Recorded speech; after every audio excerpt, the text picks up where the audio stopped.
lorry stuck in the traffic jam.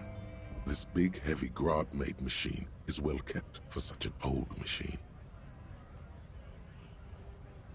The windows are clear. They've been recently washed. You can see a lorryman's cabin with personal belongings, stickers. The driver has adorned his space with a substantial collection of peculiar paraphernalia. Proclamations about honor, strength, and purity are glued to various panels. A large metal pendant hangs from the rear view mirror. The pendant features a sun crowned with wavy rays. It is the seal of Royalist-era Revachol. The back end of the cabin has a small perch to sleep, large ashtrays. There are several suns and wheels sewn into the curtains. A book with ragged edges catches your notice. The front cover features a large, muscular man. The title reads, Man from Eamdal in the Lost City of the Pygmies. Racist nationalist paraphernalia, not unusual in this part of town. This is our guy. Likely, yes. This guy's proud of who he is, drapes it all over his machine.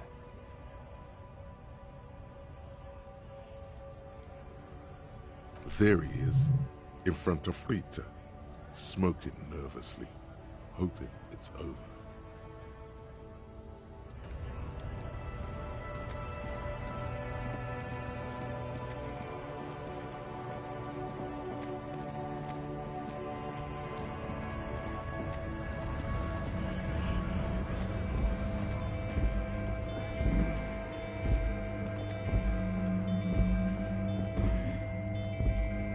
Looking for something odd? Come to tell me to fuck off again? Oh man, that's great. Look at that guy go. I haven't seen any... God damn. Thanks for that, but no, it's not mine. He doesn't live in Martinez.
This coin-operated viewer is facing southwest.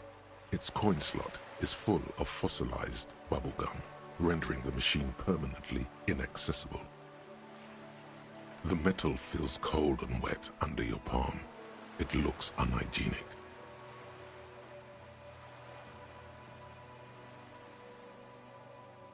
Probably some kids. A simple but clever solution to ruin in a coin-operated viewer. It took ingenuity. A thick layer of graffito covers the lenses. You spell out the word Onuk written on the other side, with N and C scribbled backwards. That's Kuno on the lens. Under the graffito, a sea of blues and greys appear. Behind the water lies a coast studded with concrete and reeds. On it, a church on stilts, lanky weather-worn wooden planks, an X-shaped cross topping its tower. You know this to be the star of Pericarnassus, or the Cairo, the central symbol of the Pericarnassian church, a star, a great moral height to be strived towards. Around the large wooden building you see chunks of sea ice gathered on the beach, and a small tent set up on the ice.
This coin-operated viewer is facing south. The instruction manual says to insert 25 centimes and pull the handle while looking inside. Then use the focus knob to zoom in if necessary. Why place a tourist attraction in the middle of such poverty? There was a revitalization project in '49. A design studio tried restoring Martinez to its pre-war glory. It didn't stick.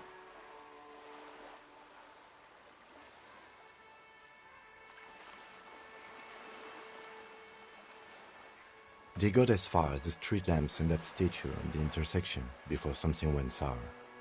I suspect it was Evrard's class doing. He muscled them out. It's how it usually goes around here.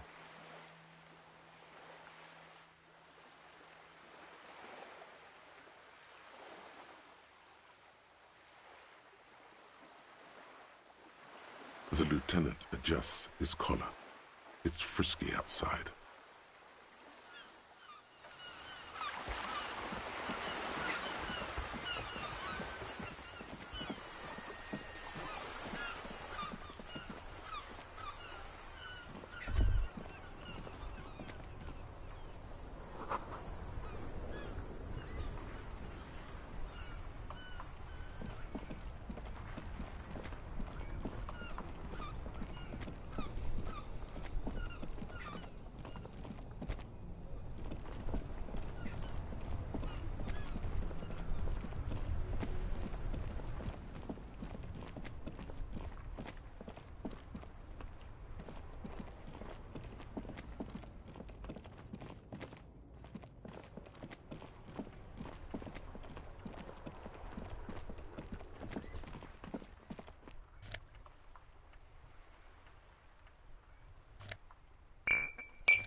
The tear machine stands in the corner. A sign says, your bottles clunk into the machine and the money appears with a satisfying jingle.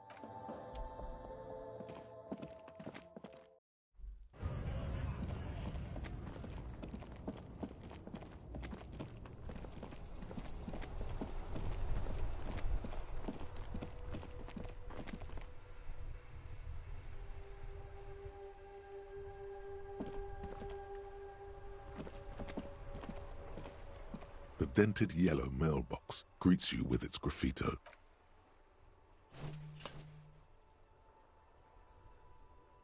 The box seems happy.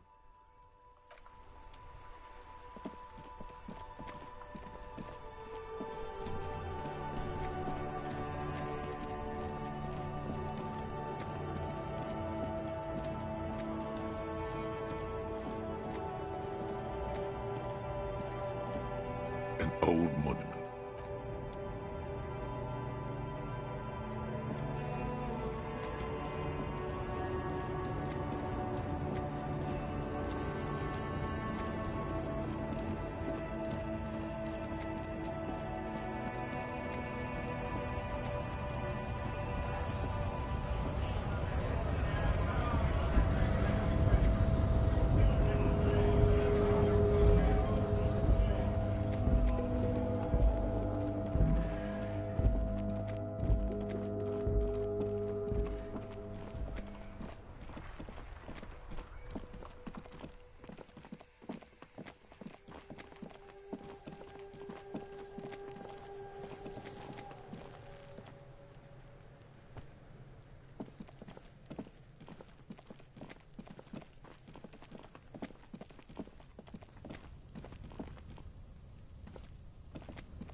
The sight of bullet holes stirs something in you, making you forget the lieutenant's surname.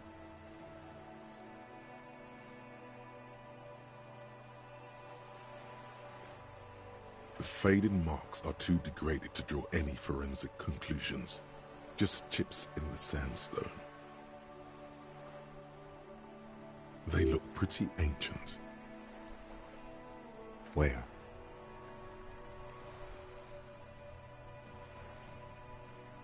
There? Those are old.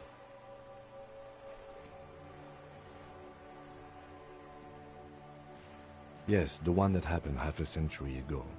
Those bullets were fired during the revolution and do not warrant an investigation by officers of civil law.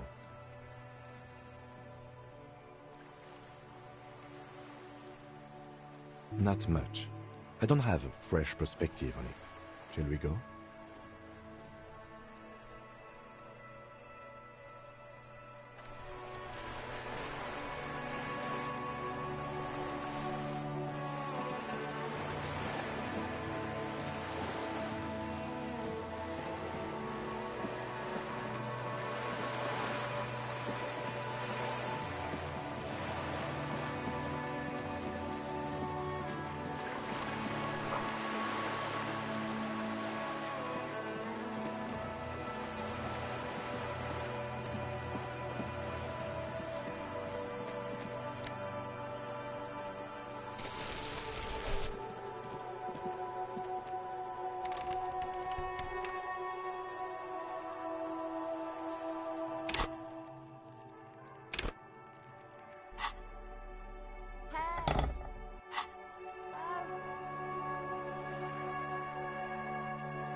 This is a wall on the side of an apartment building.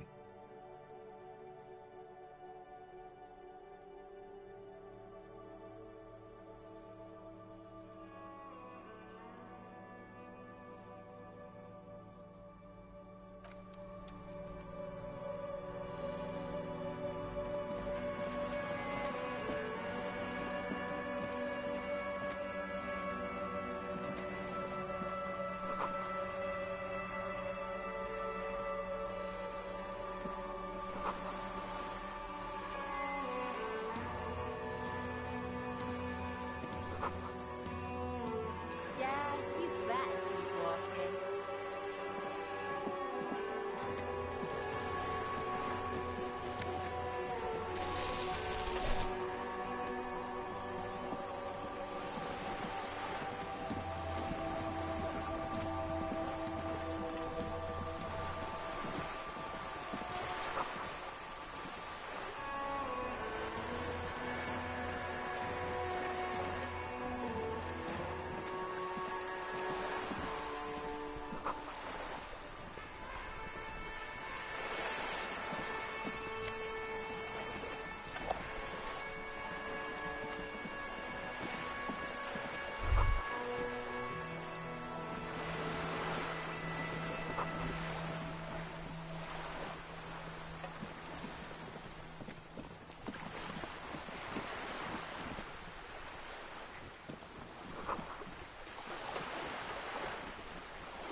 Yeah, you better keep walking.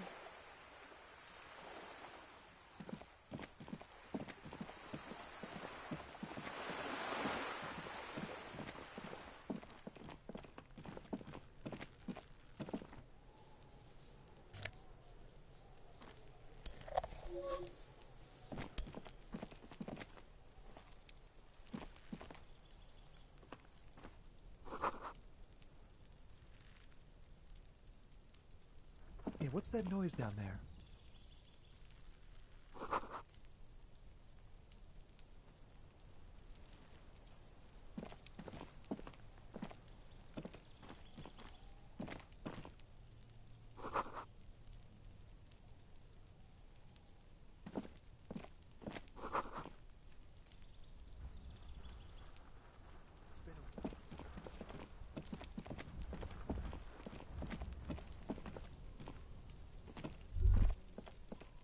This must be it. The basement door is weather-worn. The copper nails holding the upholstery in place have turned green from sea air, and there's a knocker shaped like a lion's head.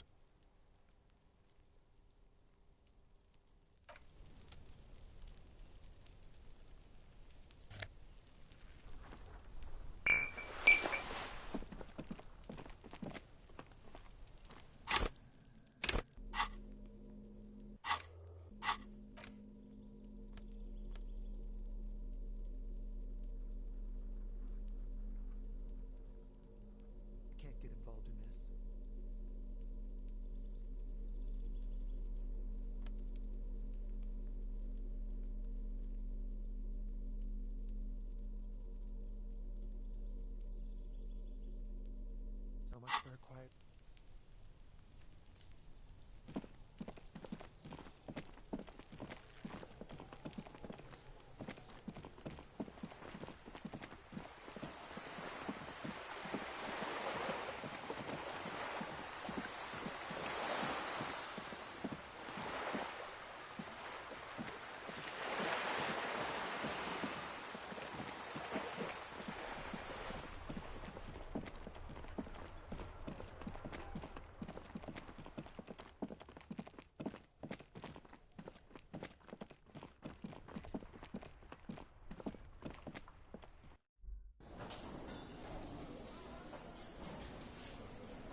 worker is in a deep slumber.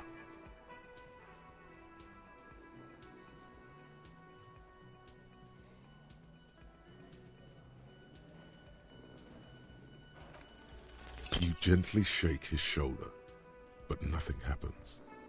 This man could probably sleep soundly in a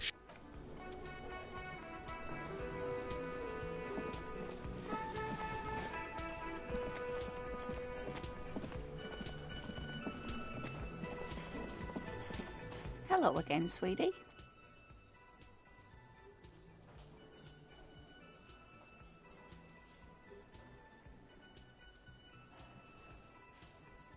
Oh, sweetie, I heard your conversation with the manager about your financial troubles.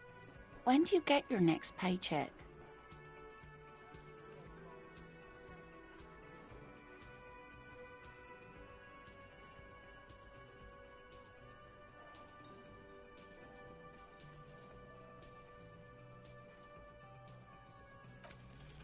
Try to force a tear out of your duct. Really rip into the whole emotional aggression thing.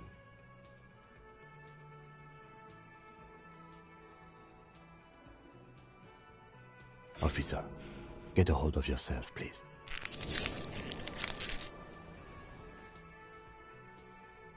Sweetie, I'm sorry, but I think you need more help than I can give you. You must be joking. Although our pay does sometimes feel like a joke. It's not easy to assert your right to a decent living wage when you don't have a strong union behind you. Maybe you should talk to Everard, the union. Oh, no, I'm so sorry I don't have money for you. If there's anything else I can do for you, just ask.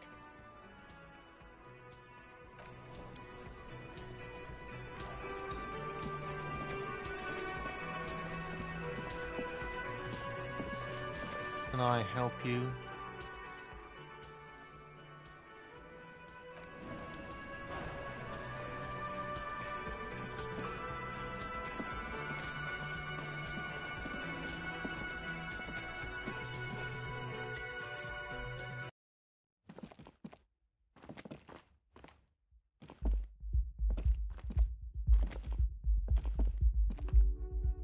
The door is closed. Still nothing the lieutenant gives you. This door can only be opened with a key.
A mirror hangs on the bathroom wall. In it, your face, adorned with the expression.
Hello again, officer. How are things?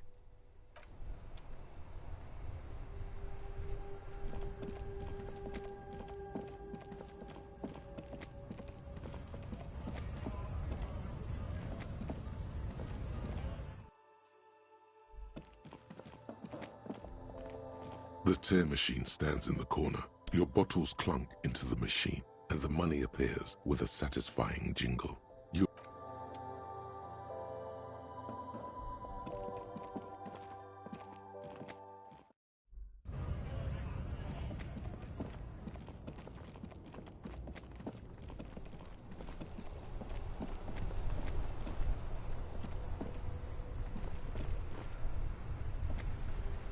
Yes?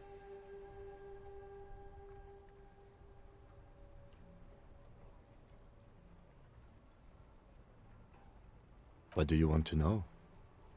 Good.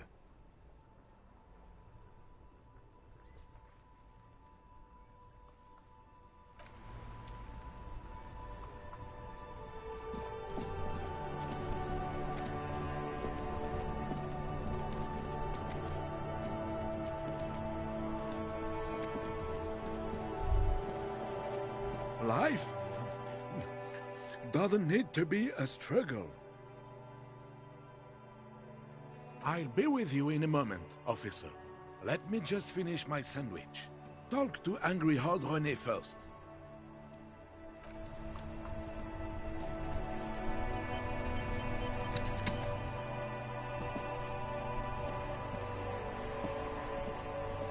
Have you no shame? Whining about your back every time you bring out the measuring tape. René, you're a man with a fork in a world of soup. Please, let's just try to enjoy the game, all right? I'm trying to, but you keep breaking my concentration. You're old. I can see that. We're both old. Now stop grabbing your ass like it's a girl. These manly men are playing balls. This is a ball game. Grab a ball and play it. Don't ask questions. Shoot first. Ask questions never. No, you got this. There's the ball. You're the game.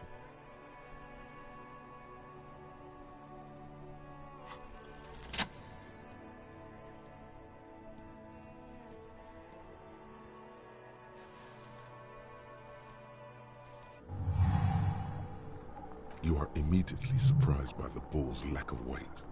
No matter, you'll make it work.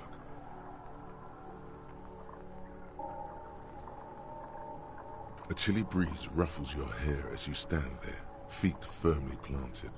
All sounds, smells, even the wind, everything fades until the only thing left is the union of man and ball. The cold metal ball is surprisingly smooth against your neck.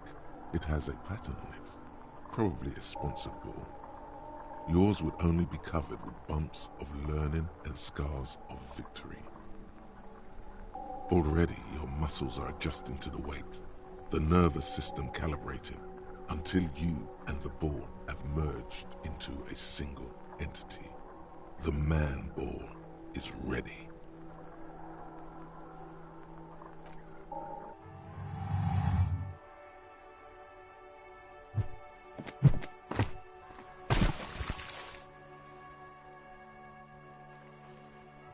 Merde! Bordel de merde!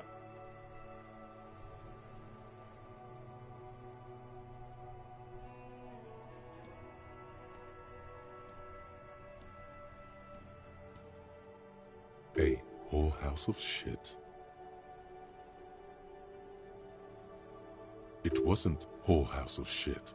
The shot was at least 23 meters, probably 24, and then some. Nothing to be... What the hell is your problem?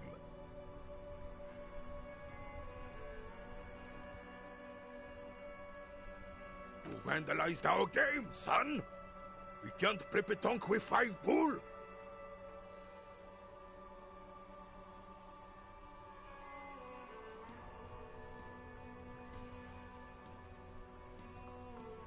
Well, it damn well isn't. It's pétanque. You ruined a pétanque game. We want our bull back. Take it easy, René. This is just a misunderstanding, isn't it, officer? No harm done. Of course there's harm done, you orange slug. You owe us a goddamn bull.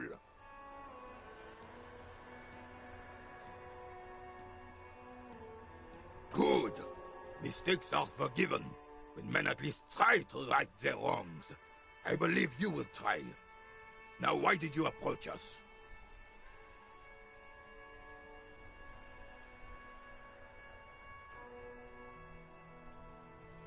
Yes. Why did you come here?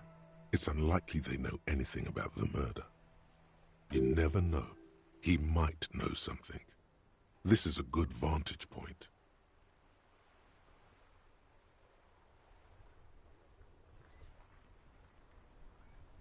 Yes. The Debardeurs Union pays me to stand vigil during the night. Not out of any political allegiance, mind you. I'm an old man. Don't sleep more than a few hours every night anyway, and money is tight. Yes, it does. Unfortunately, I wasn't working that night. Been on a 2-week leave since last Monday. No one. The bus has been unmanned since last Monday. There's no other guard. It's just me. No one has been guarding the container yard since last Monday. Yes. It's not actually an issue. I mean... Look, officers. The container yard doesn't actually need a guardsman. Never had one before, René. Monsieur Claire had that bus built specially for him. It's mostly decorative. The possibility of someone being in there is enough to discourage any ill-minded individuals. Evrard created this job for René because he knows the Royal Carabiniers' pension of honor and PTSD isn't something a man can live off. A decorated Kingsman collecting tear reflects bad on the whole neighborhood.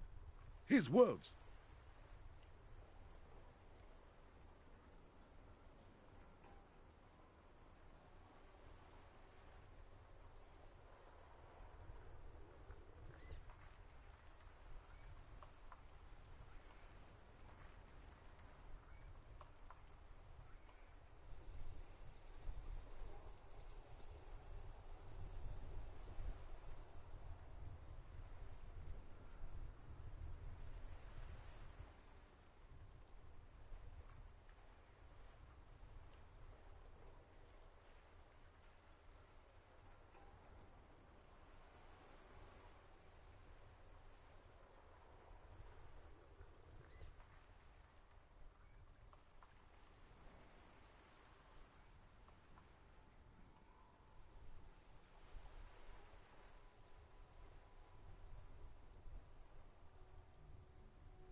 Can we conclude the topic of my guard boost now?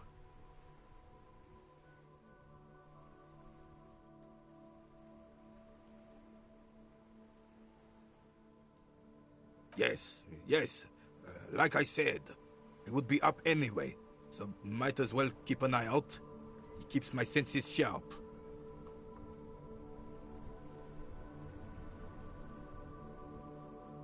Unfortunately, I don't. Unlike most of the locals, I have no qualms about assisting law enforcement, but this affair has passed me by completely. In Martinez, the Union is the law, so can you really blame them? Cop is a pejorative term. I don't have a problem with policemen. On the contrary, I admire the effort to bring order to our streets. He doesn't know about the crime. Your time is better spent discussing politics.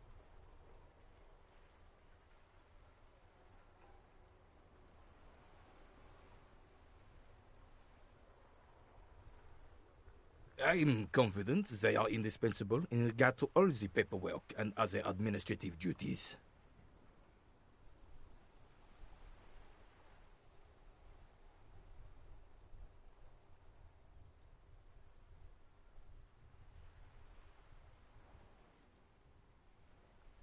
But you must agree that nature, in her infinite wisdom, has made men more fit to perform certain, more challenging tasks, don't you, officer?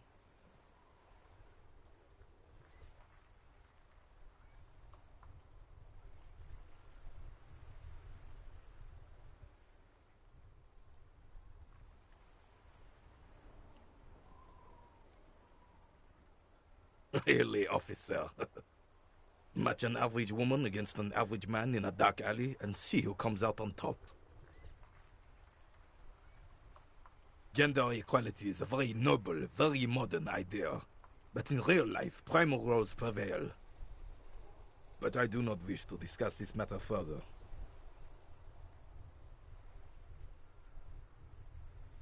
Yes. The terrain here provides an interesting variety to a familiar game. Yes, it was left by heavy artillery fire. Why what? Because that's what happens when communards hijack your country, execute your supreme leadership, and turn your capital into a slaughterhouse. You use heavy ordnance to clean up your home.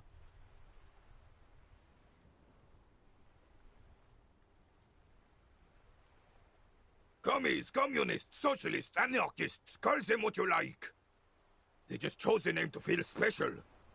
Senseless sentimentality. Sadly, no. It was the foreigners who brought them to their knees. We fought valiantly. Too valiantly. So valiantly we got licked. Should have fought dirty, like they did with their suicide sex cult propaganda and mad anarchist women strapped to shrapnel bombs. We didn't though, and we lacked caliber. God bless him, but the suzerain's cannons simply weren't big enough. It was probably a bit more complicated than that.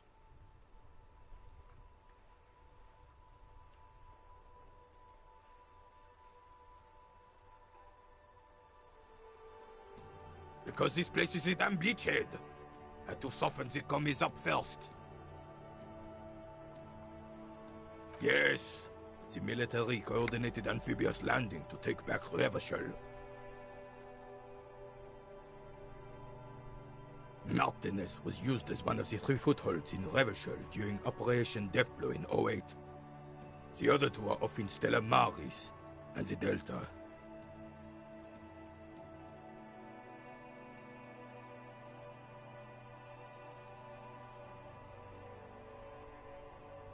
This here is Blood Ground, where Coalition boots first made landfall and cleaned those rabid dogs out.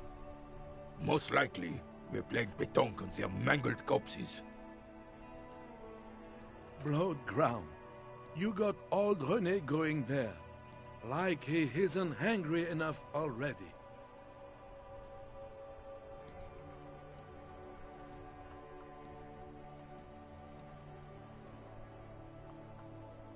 Damn right, son. They laid the fire of hell on the city before they stormed it. And it worked, too. The rest of the city got cleaned up, but Martinez they keep as a monument. And now the Union Socialists are practically running the place. Well, it's your own damn fault. You, we, the coalition, Revachol, whoever you want to blame, never finished the job. Officially, the party never surrendered. Of course they still hold influence. You don't even begin to truly understand the players at the table, let alone the specific circumstances surrounding the... What do you think? Thinking men have opinions on these things. Present one.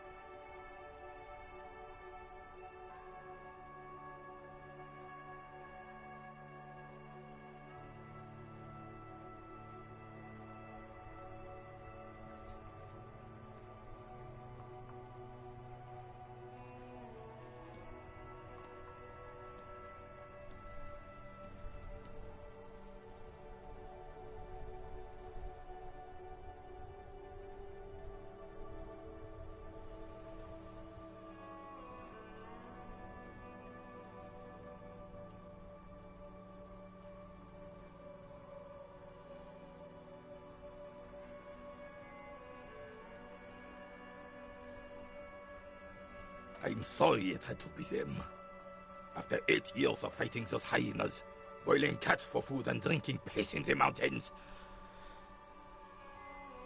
I would have preferred if the Right Honorable King Guillaume returned through Revachol, or even if that damn clan Frissel had risen from the grave and led us. Sadly, that was not the case. Instead, all that is just, holy, and beautiful in the world was wiped away, and now it's neon signs with toothpaste ads everywhere. Foreign influence peddling garbage and stupid music on the radio. This is just what the commies wanted. This was their plan all along. This is what they wanted to replace the role of the suzerain with.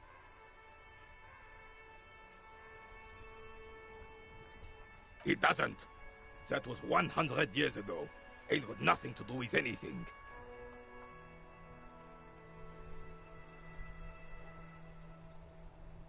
Damn Frissel. He was the king we couldn't protect. The Carabineers failed him, and the crown. He died in the hands of the Hyperlay, in a very public execution. He slouches as he says that. It makes him smaller, admitting they left the king to the mob. A true king in both blood and mind led Revachol before Frissel. He would have been better, but the damn commies drove him into exile. Some manner of self-deceit is present in his thinking. Sounds like this Guillaume abandoned him, and he doesn't want to admit it. The suzerain is the king! Has everyone forgotten already? They've forgotten already. It's no use talking to you. You were still in Daddy's balls when it happened. When we took our last stand against the filth and rode the cavalry straight into gunfire.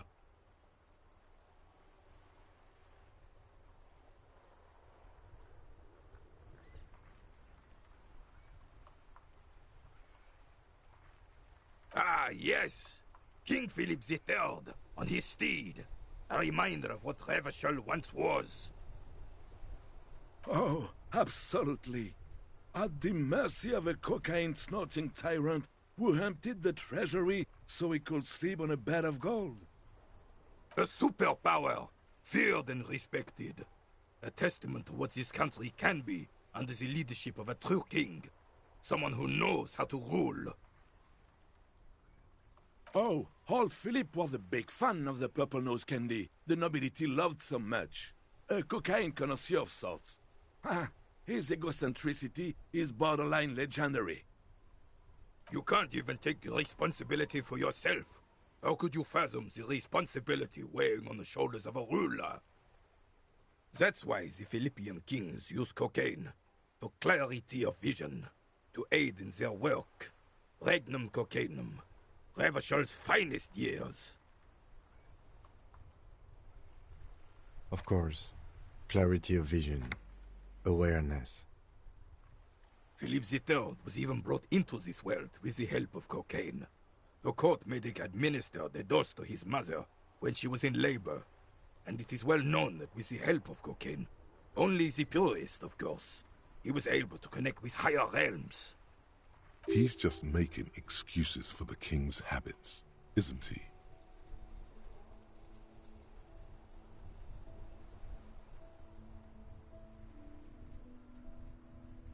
From what I've seen of the officers of the RCM... but I don't want to get into a debate about drug policies.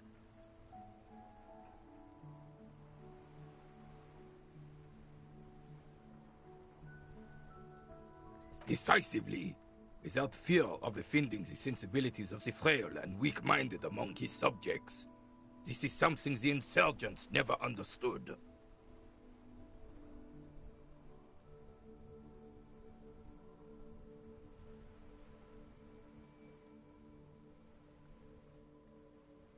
A nation is only as strong as its leader. That's why it was such madness to try to... Don't get started on that again. What happened, happened.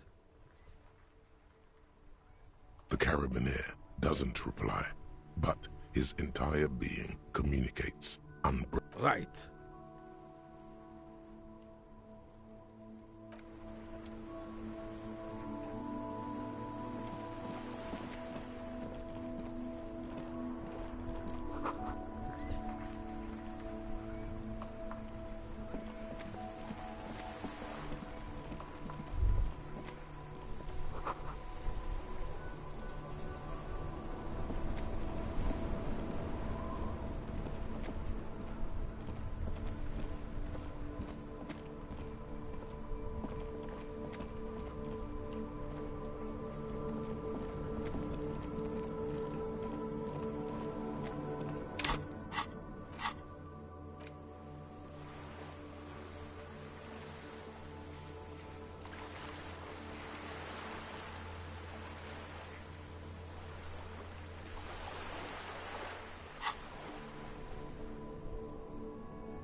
A crumpled billboard reading, Samaran butter soaks in the canal. Two ugly lines mar the bright countenance of the blonde boy depicted. The sign billboard had fallen on the waterlock, keeping it open, and thus out of order.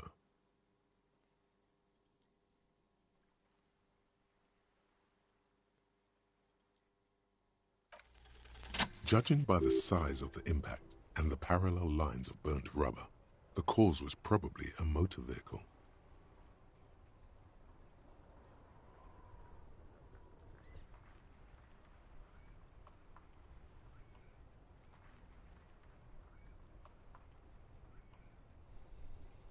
These look like the same tire tracks I saw earlier, in front of the whirling rags.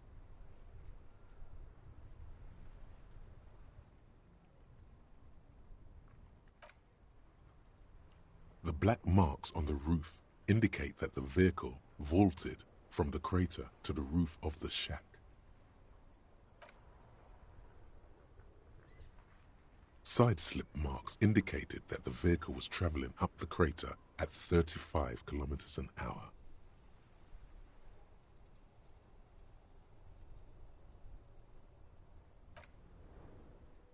The panel served as a takeoff ramp.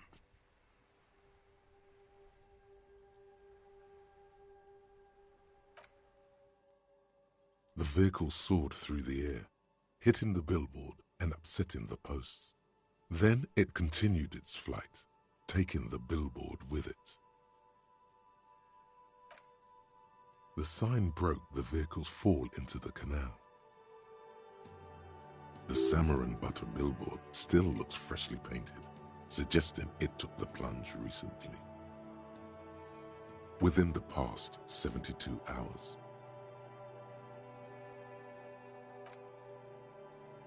Still speeding, the vehicle made a loop and vanished into the fog along the coast. There are two good candidates, the Caprice 40 and the Linear G22. It's about the right size, and the tire marks look like they came from the skinny tires frequently found on that motor carriage. The Caprice 40 is a very popular model, with bank clerks, topping pie delivery drivers, secondary school teachers, cops, strippers dressed as cops, undressed strippers. Very sturdy but light motor carriage, more likely than most to survive that jump. The Linear G22 is not a particularly popular model due to its peculiar proportions, which the manufacturer's design team probably thought about for too long. You'd have to follow the tracks to be sure. The lieutenant looks on, waiting for you to wrap up your analysis.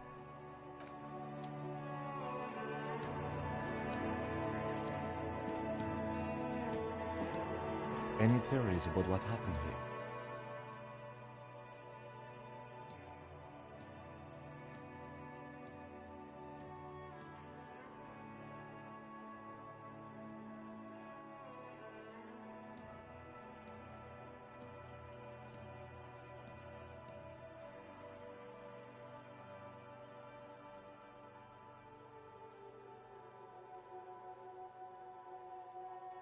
What kind of car do you think it was?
That's quite likely, from what I can tell.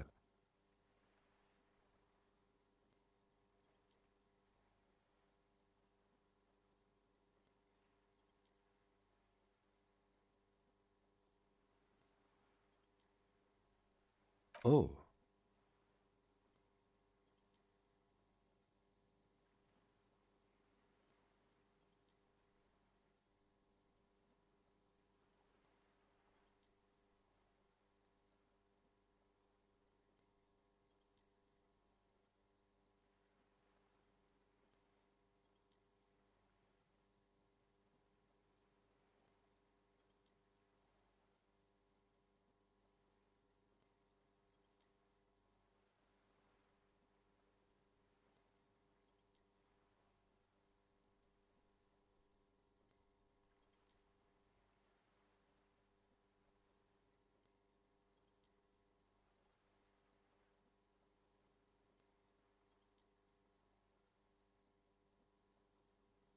We are not traffic cops. Should we get back to the murder?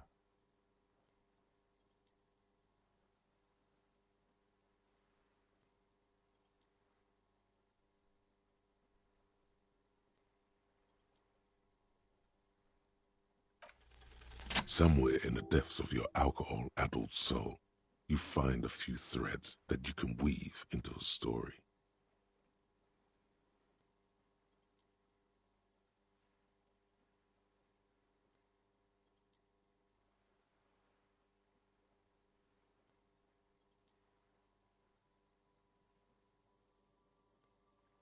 The tip-top tourney champion?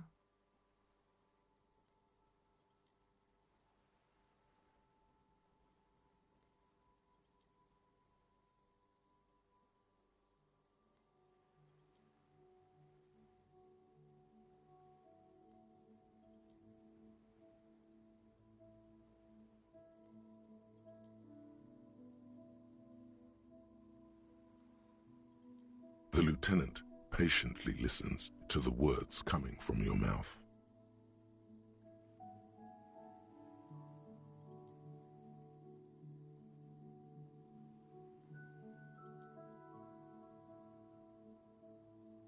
Jumping canals at night? If I was Jacob Irv, I wouldn't drive in Martinez. The roads are awful. In conclusion, it's a colorful theory, but I don't believe Jacob Irv did this. Should we go?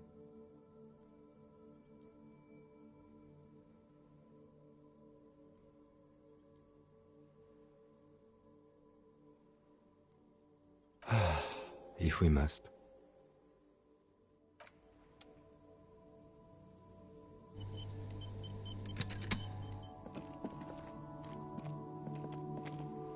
A couple of indicator lights are missing from this control panel.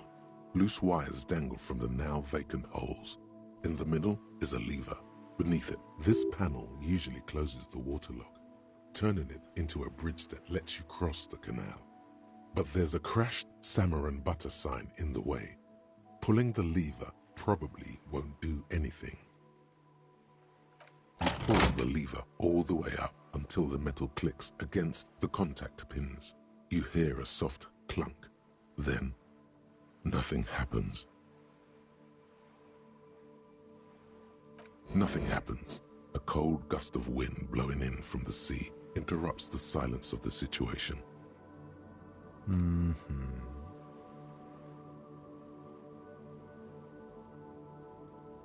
A spring brings the lever back to its original position. You still need to close the waterlock to get across the canal. Some other way. Wasn't there a sign over there saying functionality will be restored on Wednesday morning?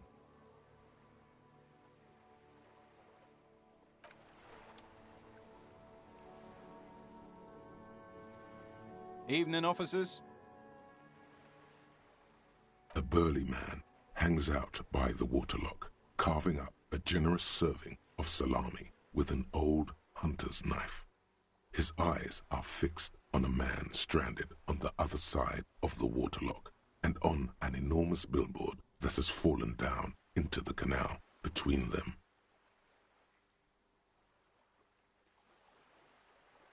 I wasn't here to witness it, but those look like tire tracks on that sign. Weird, huh? Then again, plenty of daredevil drivers in Revachol. Too bad it also takes a year and a day to repair anything round here. Especially a waterlock. The rest of the coast is closed off till then.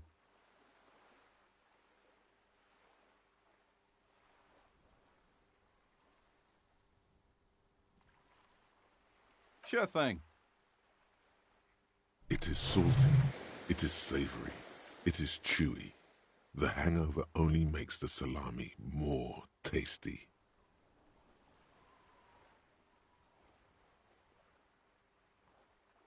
Want some too, officer? Why not?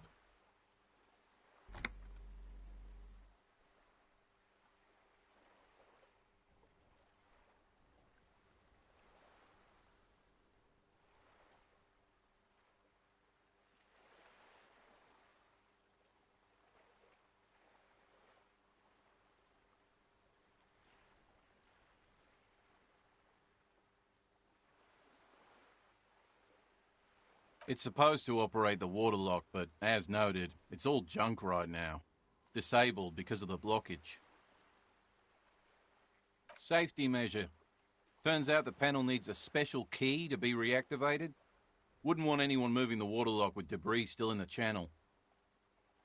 It'll be restarted on Wednesday morning. You want to do the honors when the time comes? Great! Just drop in on Wednesday if you want to see the waterlock at work. They say the canal crew will be here at 7:15. The coast part of the map is inaccessible until the third day.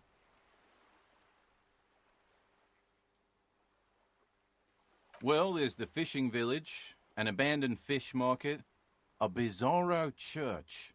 Not much use to the congregation, though. There always seems to be something wrong with it.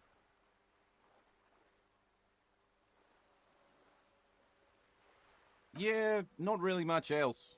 Just bombed out ruins.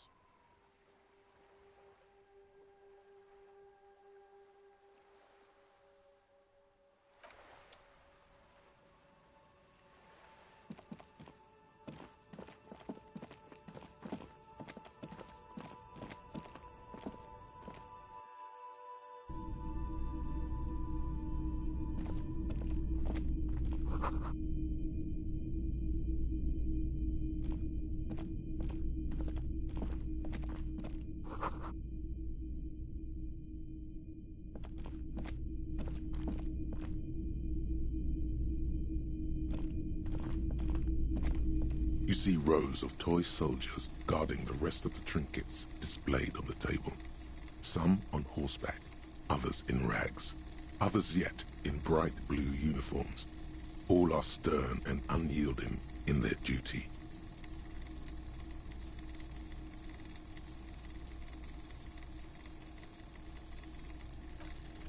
Everything you pick out seems faded, chipped, and sad somehow.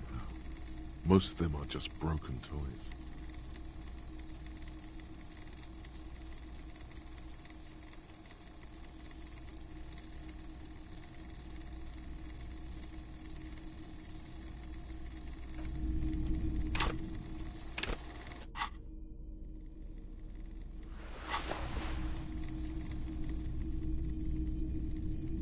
You see rows of toy soldiers guarding the rest of the trinkets displayed on the table. Some on horseback, others in rags, others yet in bright blue uniforms. All are stern and unyielding in their duty.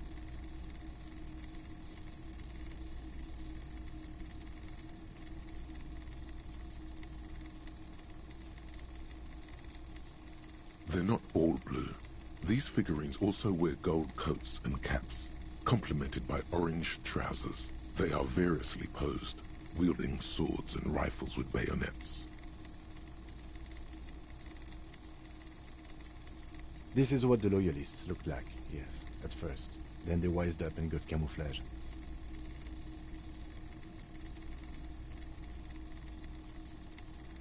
Which ones? Ah, those. Yes, they are. I find the paint job a bit gaudy, but children like the bright colours indiscriminately. This set of soldiers isn't meant to look impressive. A few have rifles, but most of them carry pistols. Some even shovels and tall sticks.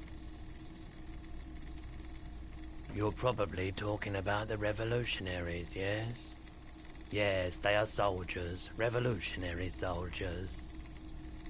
I think their poverty has been exaggerated for effect. When you place them next to the royalists, it doesn't seem like they could possibly win.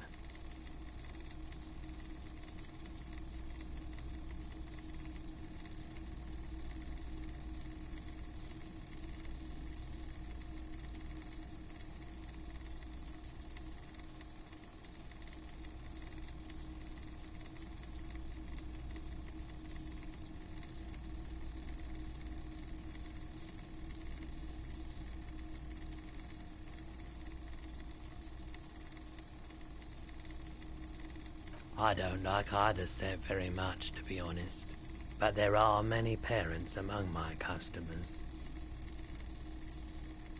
Big men on big horses, clad in lamella armor and carrying flintlocks, the kind that would mow down a line of enemy soldiers in the blink of an eye. I used to be very serious about my Franco-Nigerian nights.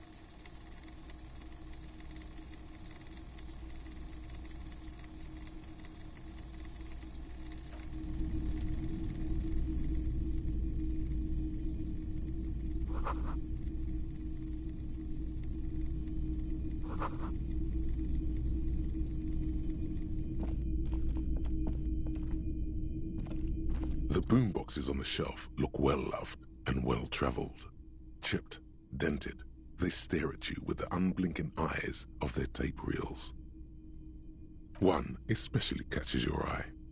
Deep gold and amber plastic with a big old handle on top. A classic boombox that says, Stereo 8 approved. Just make sure it works before you buy it.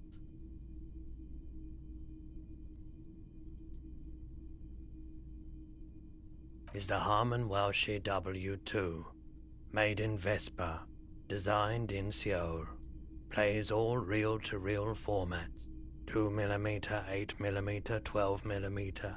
It's even got a little radio in there.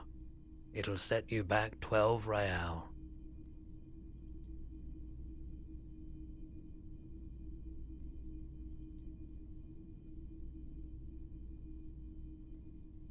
Absolutely.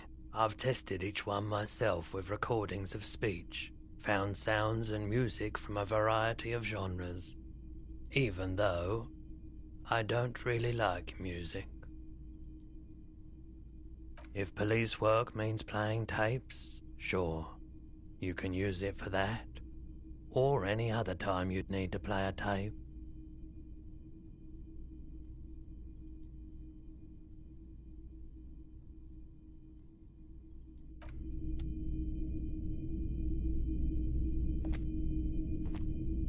A typical Martinez streetlight sits among assorted floor and table lamps.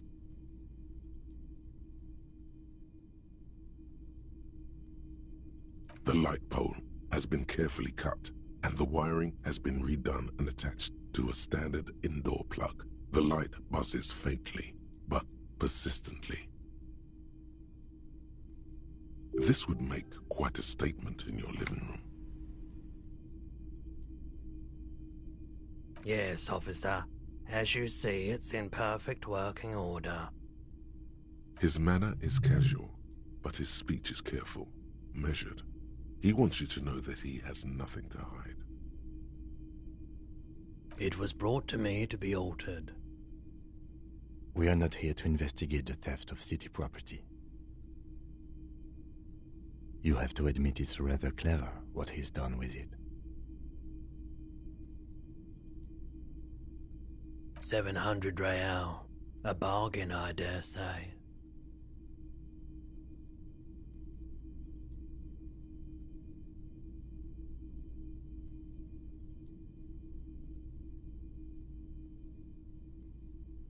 There's also the matter of rewiring, but the most important transformation is the light's placement among ordinary indoor fixtures. which has adjusted its morphological field. The light became suitable for use inside the home just a few days ago.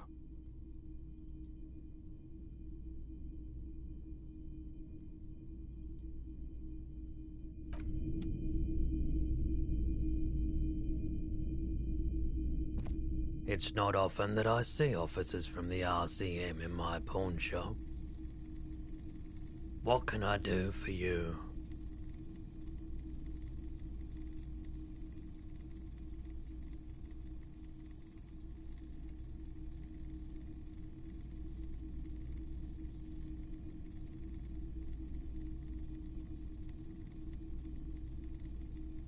Oh no, not at all.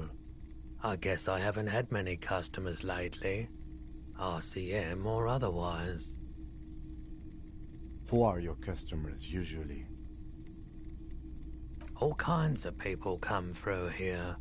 Locals, travelers, people looking for a deal, people looking for a keepsake, people who are terminally bored.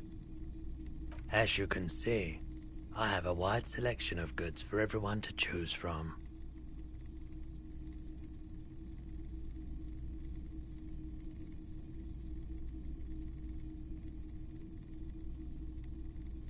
It keeps me entertained. He's well composed, but underneath it you sense psychedelic processes bubbling. Some kind of drug, maybe.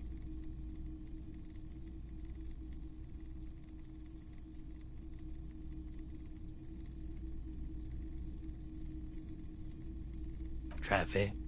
I'm sorry, officer, but I don't drive.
Now that I think about it, I do remember hearing a thunderous noise the other night.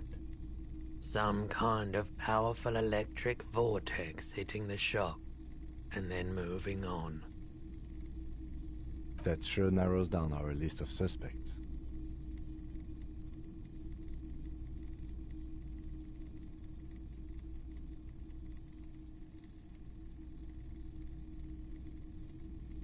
Jacob Ove, the great tip-top champion. Yes, yes. Do you think it may have been Jacob Irv who drove over your roof? It's a logical explanation. I felt within that thunderous crash a soul plunged into chaos.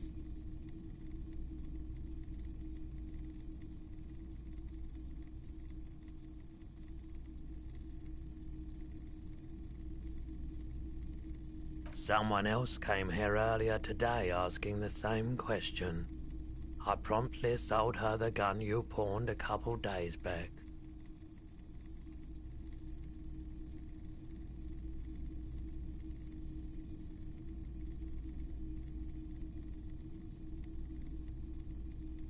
This is a pawn shop, and it did feel as if you've met before.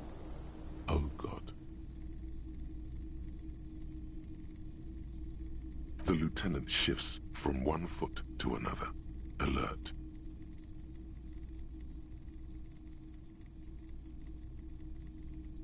She didn't seem like a policeman, although she kept referring to herself as a pig, which was odd. I found her interest in the gun a bit obsessive, but I was just happy to get rid of it, and of her. Truth be told, she was terrifying. Right, so let me get this right. You sold your sidearm, issued by the citizens' militia, and now a civilian is running around the streets of Martinez with it?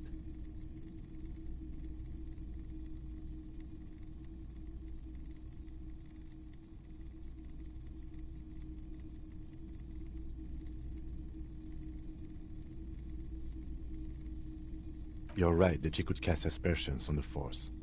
We have to find her.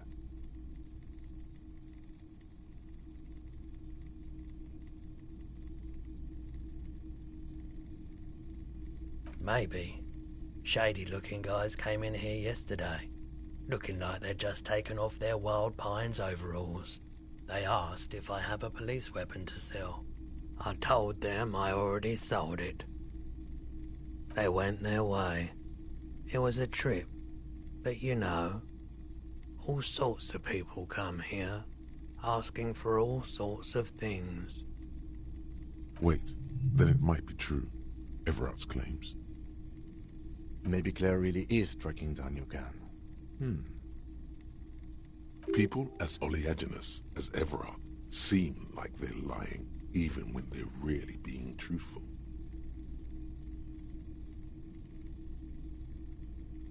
My apologies, officer, but I have no idea where she was coming from or where she went. A needle in a haystack. There is nothing you can do about it right now. You'll just have to hope Everard wasn't lying, and the Union can track her down in time.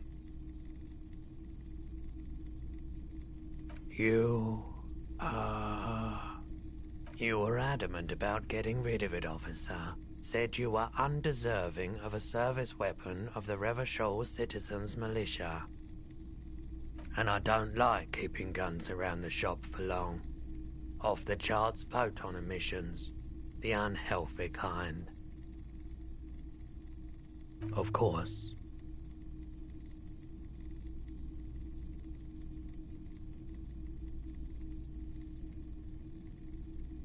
Sure thing. Sure, man. I doubt it, but I can try and answer any questions you may have. I do my best to keep my distance from all manner of butchery. Bad for business, bad for everyone. He doesn't know anything. The pawnbroker's gaze is already fixed on the dancing colors.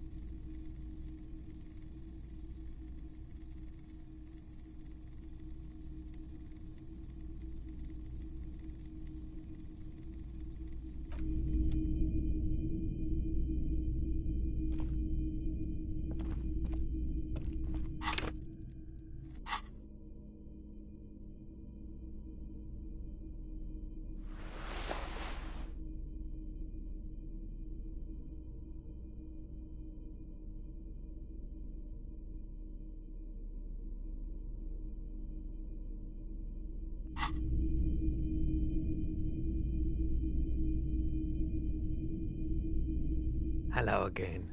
How can I help you?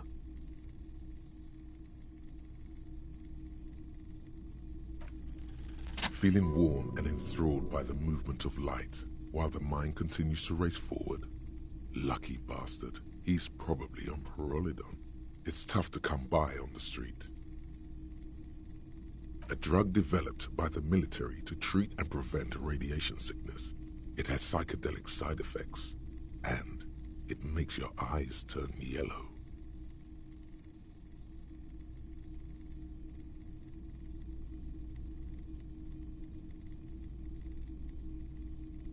I try to keep the shop at a comfortable temperature.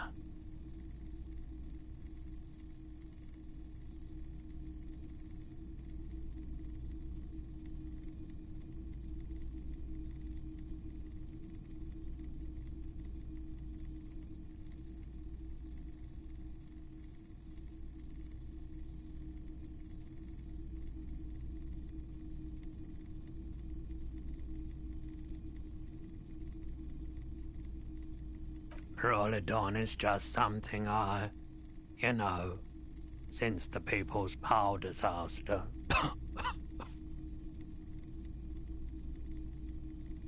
I was with the Emergency Relief Brigade. Had to take it for radiation sickness. He's taken it for mental and emotional, not physical pain these days. A bad idea. Some poor leftist built a particle decay generator in hopes of bringing affordable electricity to underserved communities. It malfunctioned. Radioactive waste everywhere. Probably some of it in you too. The People's Pile was a Type U particle decay generator that failed immediately after entering service, releasing radioactive waste into River Esperance.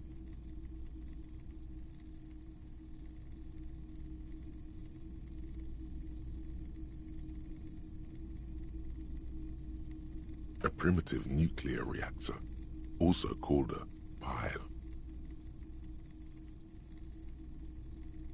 Construction began during the Commune of Revachol. The people continued work on it after the Commune fell. They wanted a cheap source of energy for Revachol West. Needless to say, things didn't work out. An emergency valve defect resulted in steam pressure blowing the turbine, taking the fuel containment vessel up in the explosion. Both the faulty design and lack of finances contributed to the catastrophe.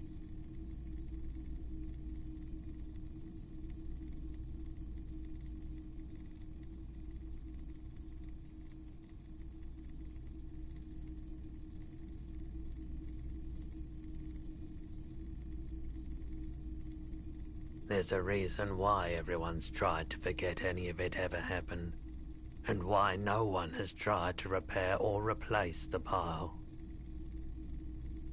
So much disappointment, and early deaths, cancer mostly.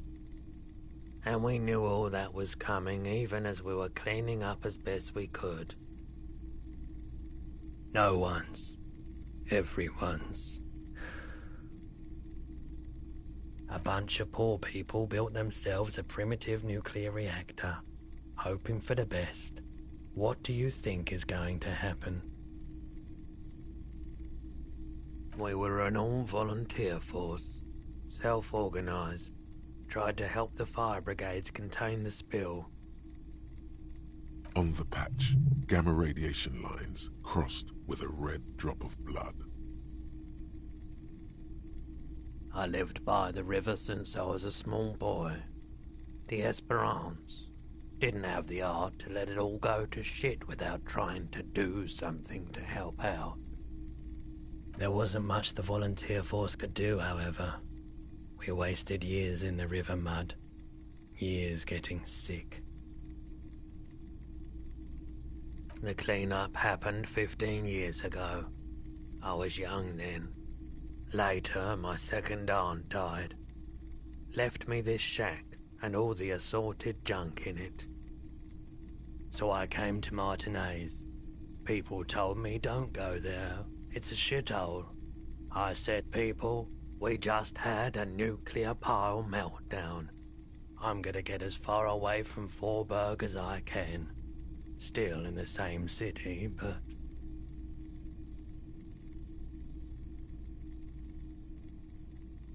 I like the theory more than the story. Outward movement, not vortices. Yeah, you gotta get in on those vortices, my man.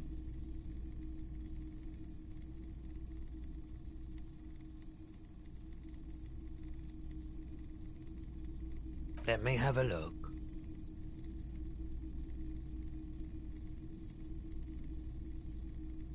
Anything else you're thinking of selling?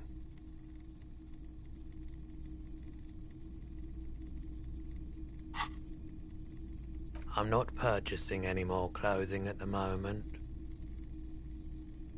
Another time, perhaps.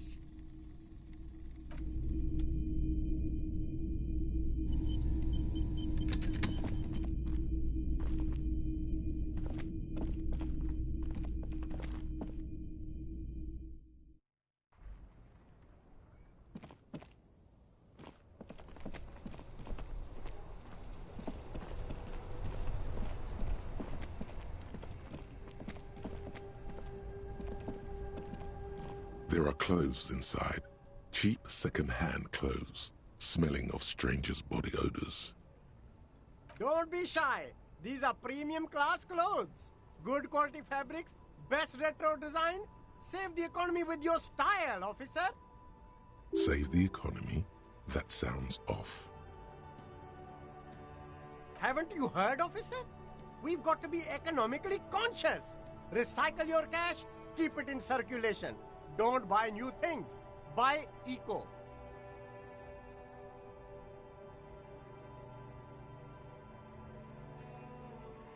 Very cool. The economy thanks you, officer. You find your hands deep in tattered and faded garments made from weird polyester blends that make your body itch and sweat in all the wrong places. The box smells like cat piss or like an old person with no money. Economical, but also trendy.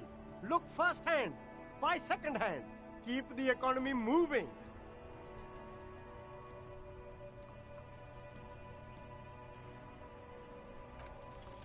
Something cold grazes your hand. Synthetic and sleek. A windbreaker.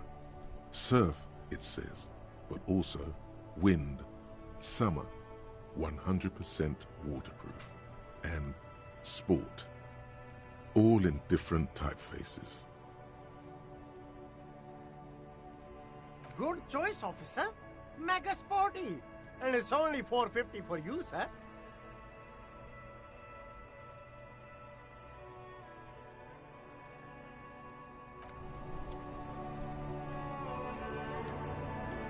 You see two lowly, defeated speakers, thralls, slaves basically, perched atop them like conquerors surveying the land. A pair of found, durable wear sneakers, ultra serious. I can see you've a taste for luxury, officer. Can't keep your eyes off those sneakers? A pair of found ultras. The design is impossibly sleek and simple. A futuristic silhouette with a sleek monochrome colorway, a jet black upper, and a silver-lined midsole. Those sneakers, mister. Those sneakers are the latest found sneakers. Super air, super fine, super cool. Only 50 real. Only? That's madness. Fun Ultra. Wear the future. You remember the slogan from some magazine. These once respectable speakers have been conquered, reduced to a mere prop by the indomitable Found Ultras. Atop, a small heat emboss on the veneer reads, Solidarity Aid from the People's Republic of Samara. The speakers themselves don't seem to display any magical qualities. No, don't look at the speakers, officer. Look at the sneakers. The sneakers are the stars here. These, officer? These speakers are Samaran garbage. I'm ashamed to even use them for props. Don't waste your time on them. Samaran trash? That sounds like they're from the Samaran People's Republic, produced under the dictatorship of the proletariat. No way, officer! These aren't for sale. They're bad speakers. Low-fi socialist junk.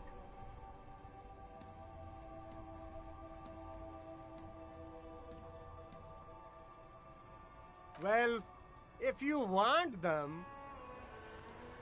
But see, they are the pedestal for my sneakers. If I let go of the speakers, where will the sneakers go? I can't leave premium lifestyle sneakers on the ground. If, on the other hand, you wanted to buy the sneakers too, I could maybe throw in the speakers for little extra. 50 cents? Damn, so you have to buy the sneakers first.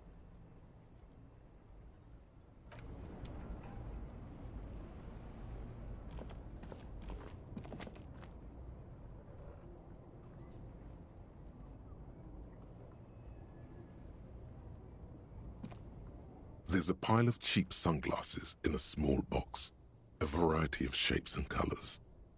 You like sunglasses, officer? I've got the latest styles right here. These are all boring. Boring third-rate ho-hum sunglasses made of cheap Syrahese plastic, the kind of plastic that melts in the sun. Those UV stickers are almost certainly just there for the show. If anything, these lenses probably direct more UV light into your pupils. A UV magnifier. These are all first-rate sunglasses. Premium design, super material, very cool. UV resistant. These will definitely keep your eyes safe and cool while doing your dangerous police work.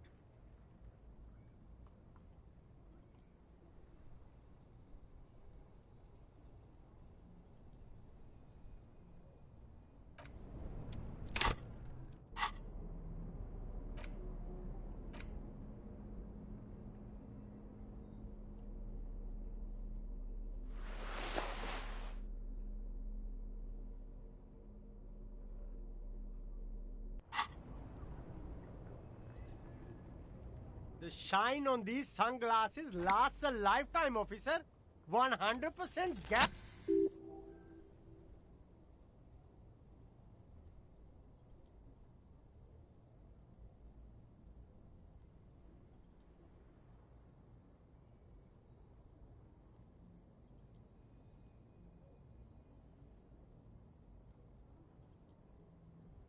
Oh, very interesting choice, officer.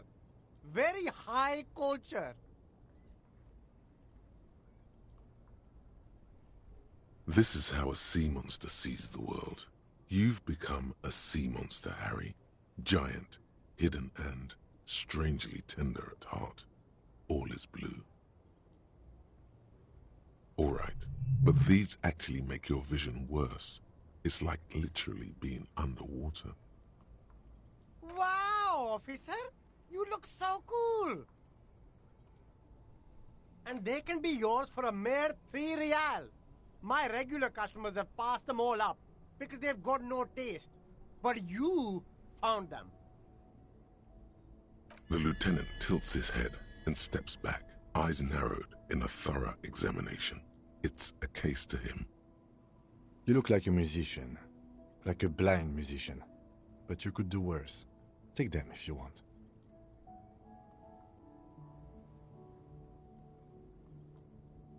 Abort. These are hideous. What's more, they don't even fit your face. You can feel them pinching your nose and chafing against your brow.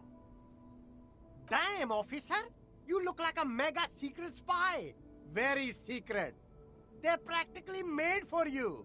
I'll let you have them for 2 real and 50 cents. They're perfect for concealing your bloodshot and baggy eyes.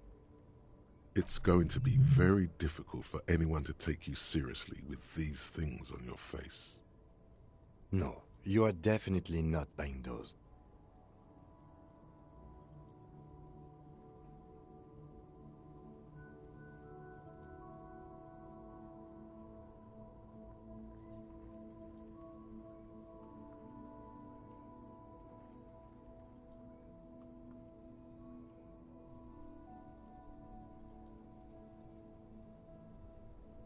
Are you sure? But they look so good on you. You should think this through, officer.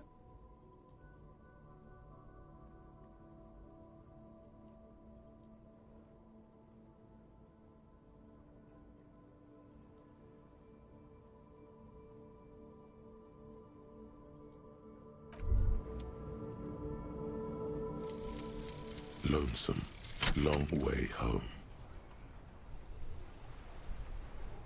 Here we go. Home awaits.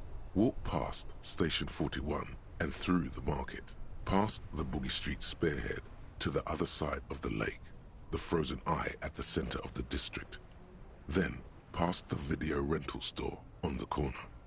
There, at the end of a street lined with pine trees, a small house no larger than a matchbox. 11 Voyager Road. You no longer live there. Those times are gone. And so are those people. Why did you come here? Why are you still here? And where's the dealer? You have to get back to work. That's all you have now.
You see a Samaran street vendor surrounded by a motley assemblage of goods. When he realizes you're looking at him, his face, the name Sileng, is embroidered over his breast pocket. Happy shopping, officer! Everything's cool here. Everything's cool. The goods are cool, the customers are cool, the place is cool. And one more thing, officer, you're very cool. Bang, bang, bang, bang! You feel a twitch in your index fingers. There's a finger shootout brewing.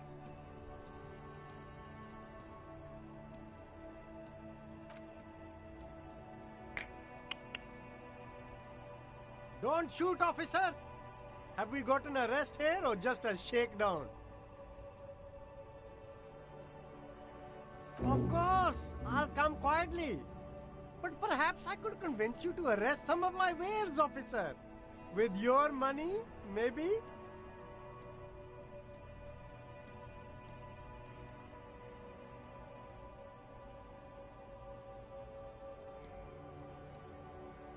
the coolest goods in Revachol. I've got sneakers, speakers, extremely comfy pants too. Try them on right here.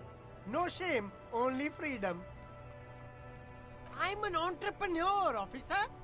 I've got sources, buyers, suppliers, distributors, manufacturers, wholesalers, all extremely cool and above board. Good joke, officer!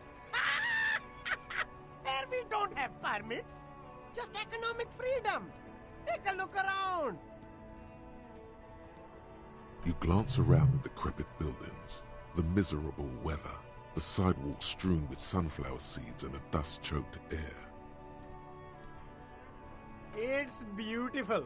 Beautiful freedom.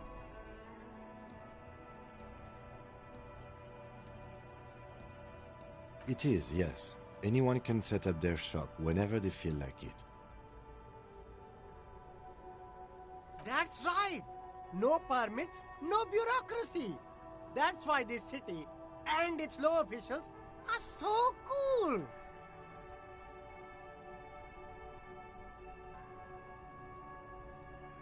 If you wanted to be cynical about it, you could say we are here to protect the interests of property holders.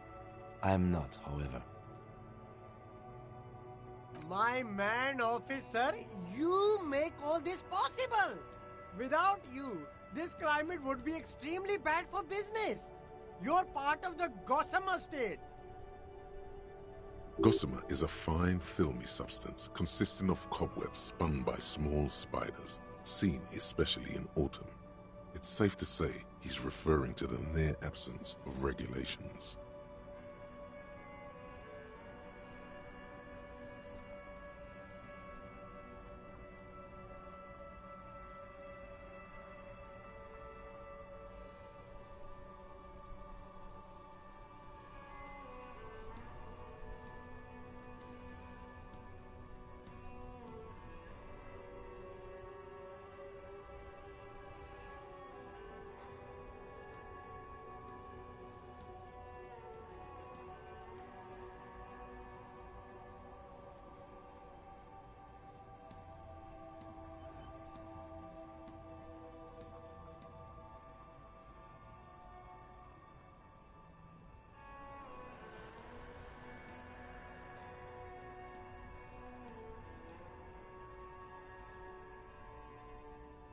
Yeah, cool ruins.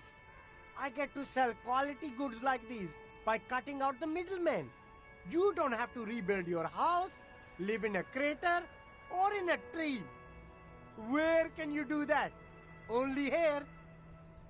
You're pretty sure you can live in a tree elsewhere too, but he wouldn't believe it anyway. No need for discounts at ceilings, officer. Everything's already on sale. Anything you want, 50% off. But did he first mark them up 100%, just so that he could put them on sale?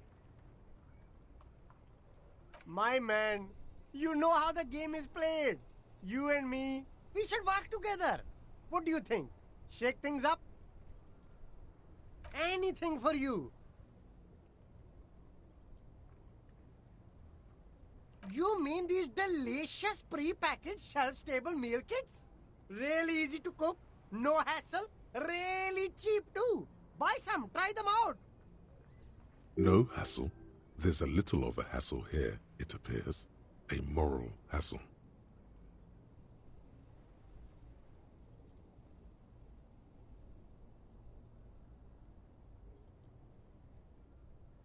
No problem here, officer. I get all this from one of my suppliers, an extremely reputable guy. Wait. Humanex. Humanitarian aid.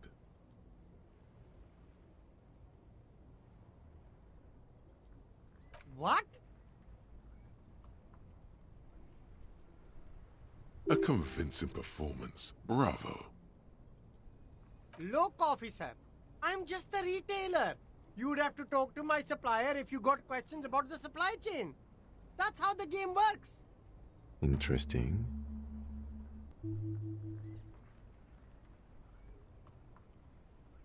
Me? It's a boring story, officer. Who cares about the past? I'm all business now. All Revachol. This man probably comes from Seaguy, sometimes known as the Apricot Suzerainty, an archipelago in the Samoan Isola. Apricot Suzerainty calls to mind an era when the Seaguy archipelago was colonized by Revachol. It's a bit of a slur, in other words.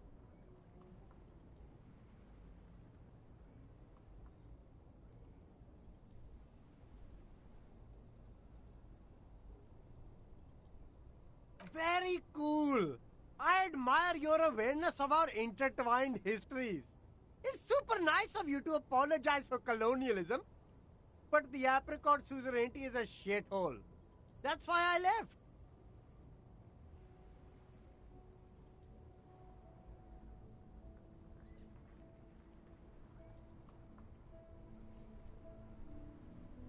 If you say so, officer. I don't worry too much about politics.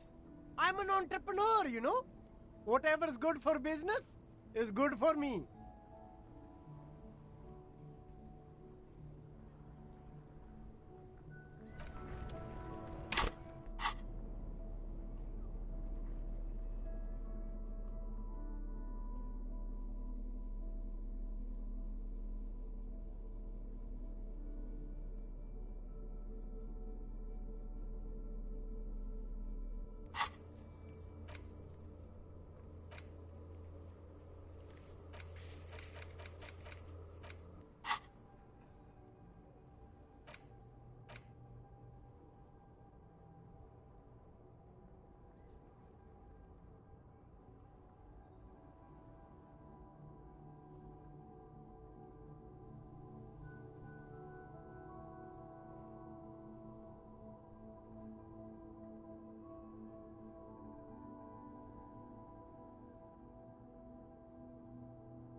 Everything's still cool here, officer. Start with a little compliment, then work your way up from there. This is about business, remember. Oh, okay. But why, officer? An investment? What kind of investment?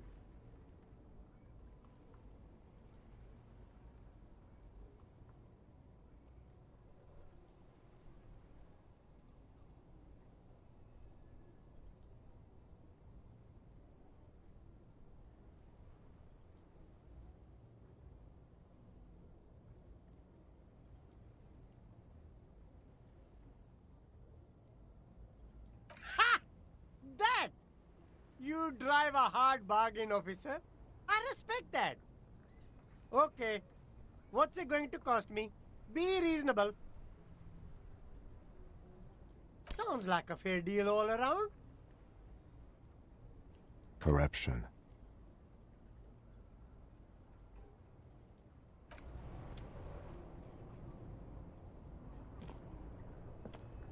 We should think about calling it a day, maybe.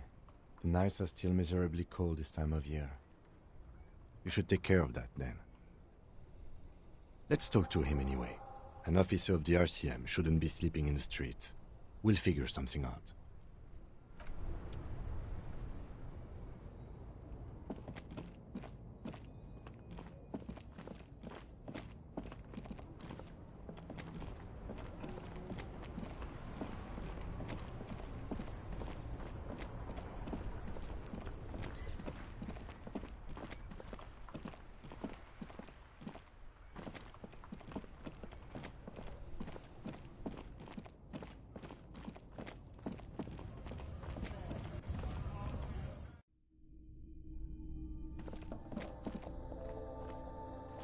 The tear machine stands in the corner. Your bottles clunk. Do you know what you should do with that money, kiddo?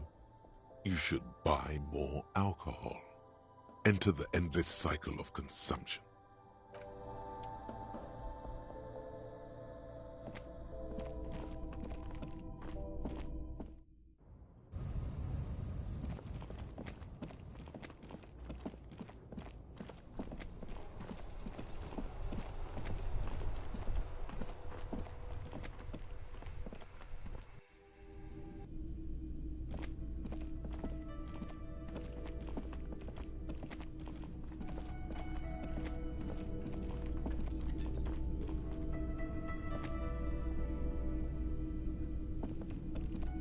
Can I help you? Yes, have you got it? Does that arrangement include you paying me what we already agreed you owe me?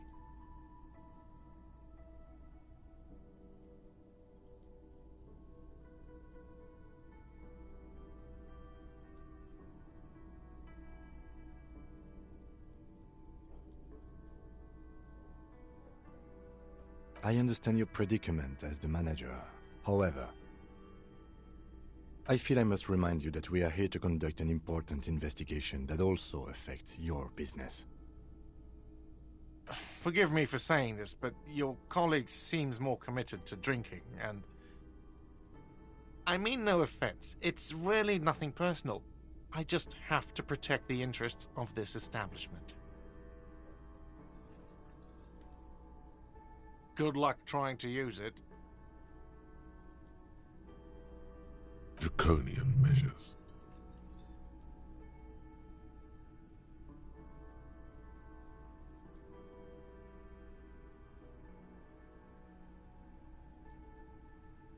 All the locks have an electronic component.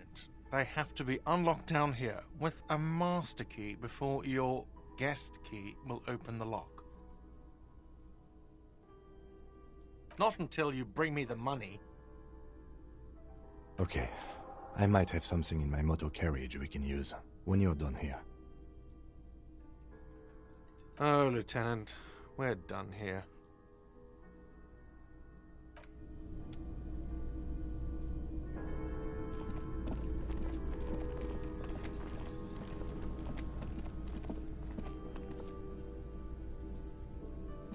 You see a heavy steel door with the door does not budge.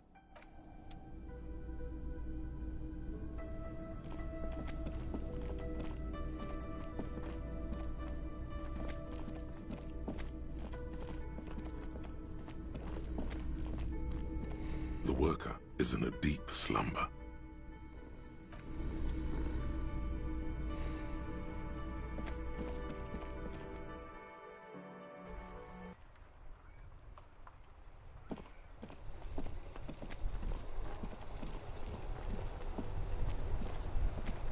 Inside, you see a set of steering levers, a radio microphone, a pull-out toolbox, and the soft glow of the fuel preheater gauge. I have something here we could sell. Look in the back, in the suspect transport enclosure. Transport enclosure? Regular people just call it the cage.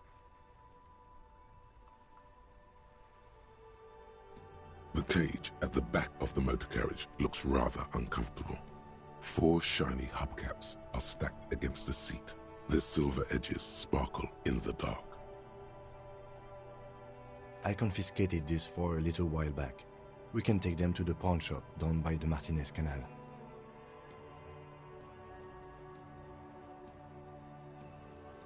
There are spinner hubcaps, frivolous things you put on your wheels. When the wheels come to a stop, the caps keep on spinning. There's no real use for them, it's just for vanity.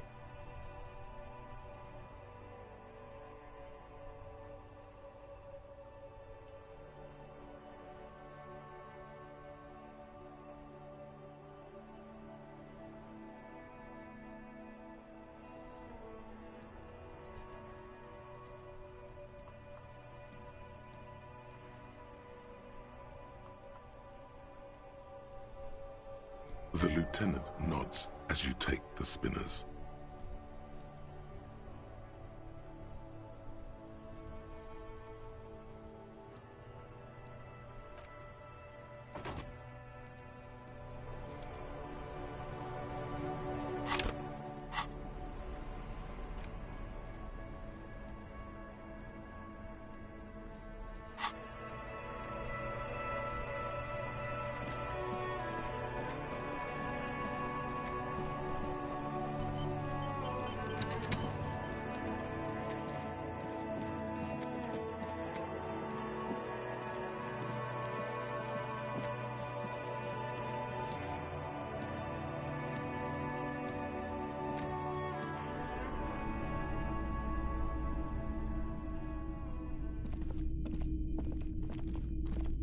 Wow, a very large red t-shirt with an impressive print stands out from the other garb. Oh yeah, the print depicts a muscled man striding toward you, a giant sword in each hand, encircled by burning embers. Behind him is a cluster of cabins engulfed in flames. Beneath him are the words, Hjelmdal burning. Smells like worn cotton and a little old sweat there. Worn cotton with a side of flea market or trash bin. Sniffing is okay, but please don't try anything on. Can't have you leaving your photon emissions in the fabric of things you're not going to buy. Hell yeah, man. I don't usually carry printed tees, but this one was just pure exemplar.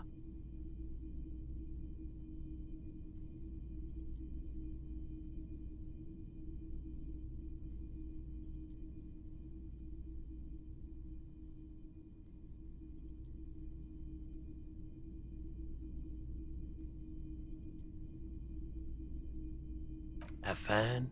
No, I wouldn't go that far. But I do think the Hjelmdalaman saga is an integral part of our shared reality. Most people don't think that the man from Hjelmdal really existed, but they're wrong. I mean, even if the man from Hjelmdal didn't exist before the adventure novels, the stories have made it so that he has. It's simple, really.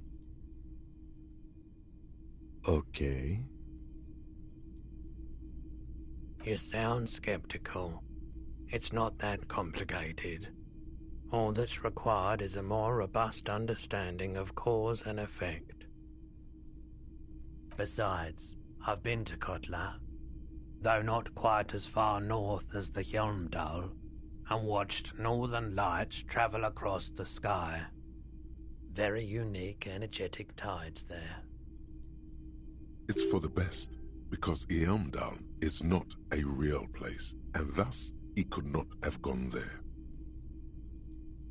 His theory isn't exactly incoherent, but its logic does suggest some unusual neural activity. Interesting. 2 real. That's dirt cheap.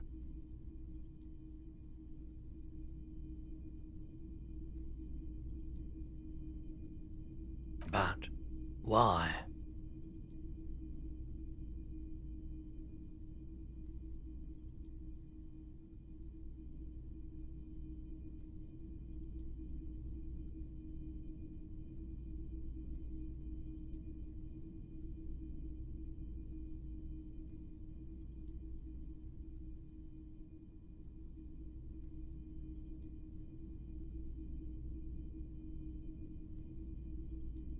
Are dealing goods, not services.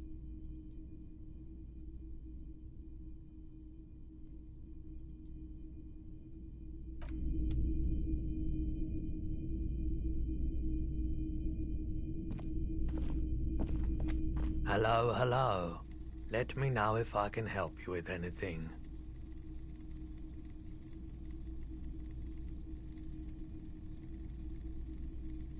Yes, we'd like to sell these hubcaps. Roy takes the hubcaps from the lieutenant and inspects them. The spinners appear iridescent in the dancing light of his pawn shop. Yes, these are very, very good. Did you defraud some foreign prince for them? Jump-a-mesk banger? No matter. I'll give you 200 real. No one was defrauded or jumped, I assure you. Of course, I meant no offense. 200 real for you, officer. Delightful doing business with you. Do come again. Thank you. Here's the 130 real you need for your bill. Do not waste it. The rest is for him.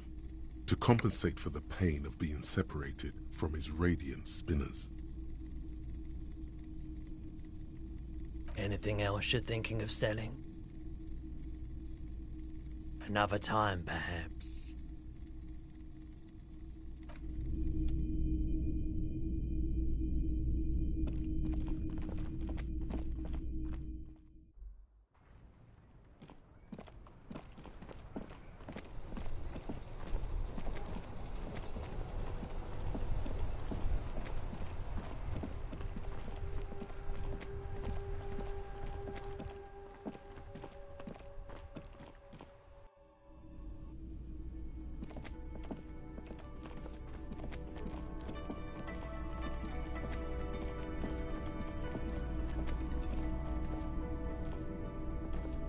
Can I help you?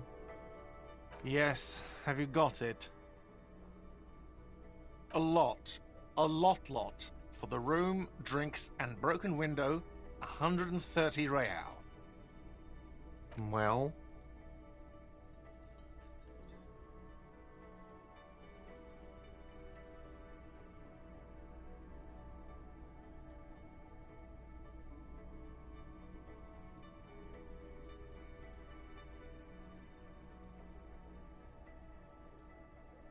Great. Thank you, officer. That's all I wanted. Payment for services rendered. If you continue to stay here, I just ask that you please pay your nightly bill in advance starting tomorrow. The electronic lock to your room has been disabled till 9 p.m. tomorrow.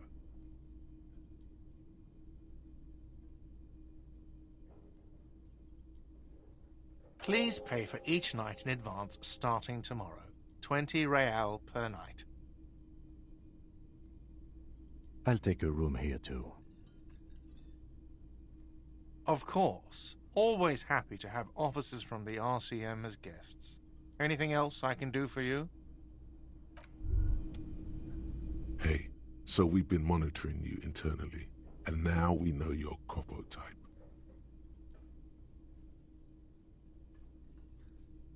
Yes. Guess what's yours?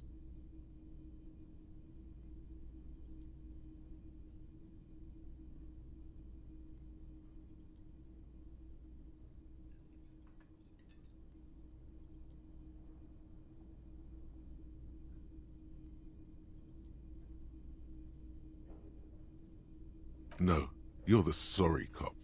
The cop who's sorriest. Let's make it official then, shall we?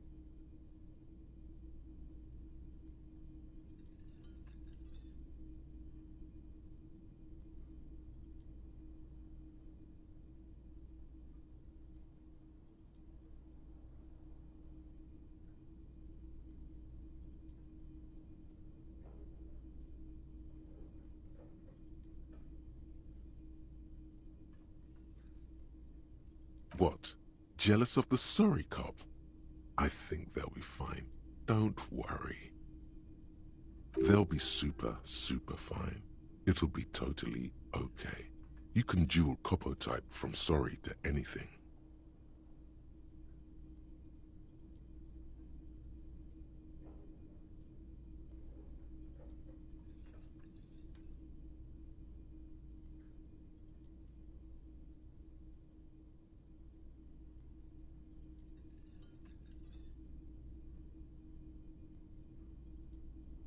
No, you don't.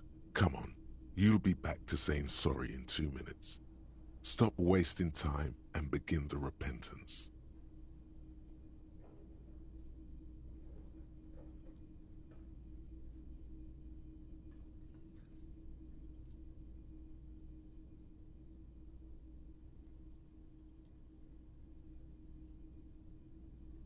Wow. Okay. Fuck off. Maybe we were wrong about you then.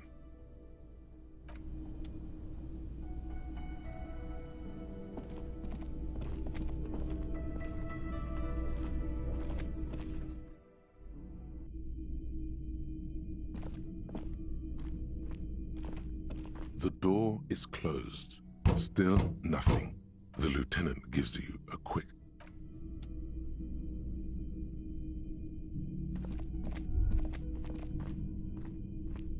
You should pick that fat, juicy cigarette butt from the tray, light it up, and smoke the living shit out of it.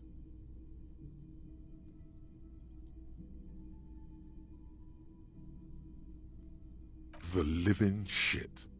Your mesolimbic reward pathway does not mince words.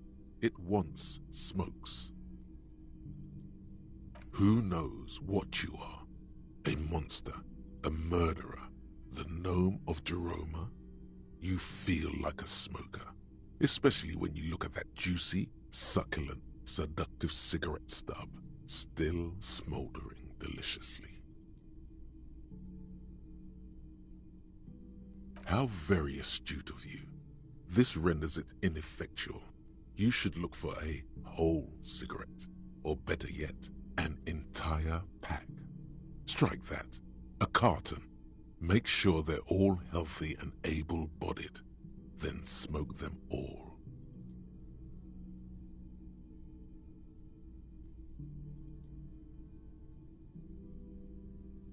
Good.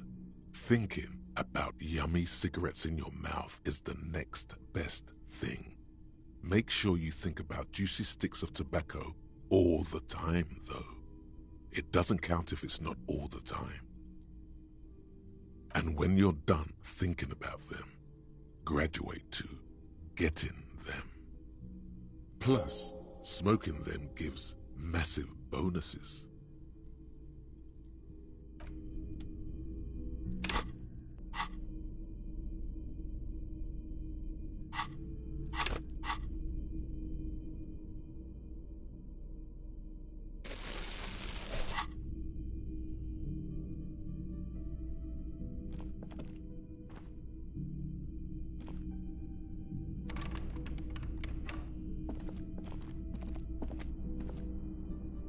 This is the door to the room you redecorated. Just a moment. You had some questions earlier, I believe. And besides, we should discuss our progress on the investigation. Let's go out to the balcony.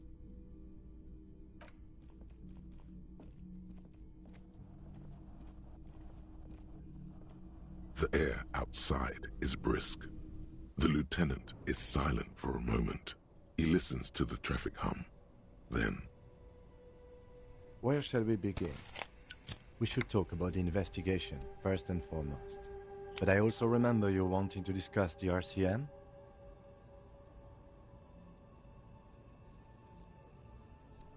I have a cigarette every night when I go over my notes. It's something of a ritual. Oh man, he looks so devastatingly cool with that cigarette.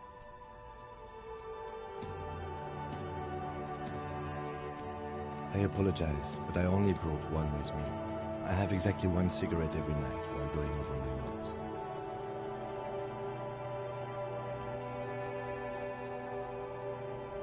You mean this? This isn't cool. It's an unnecessary trial of will, and unhealthy.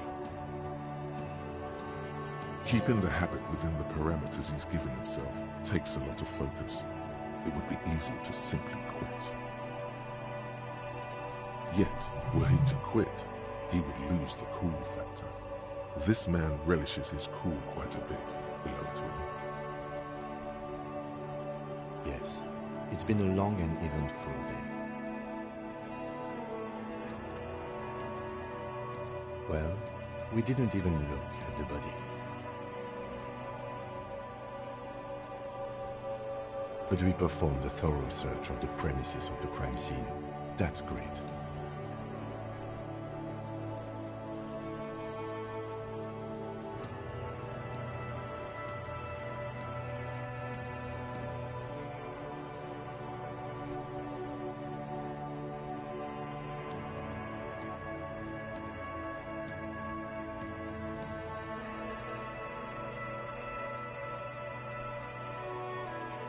It's not my job to evaluate your methodology, officer.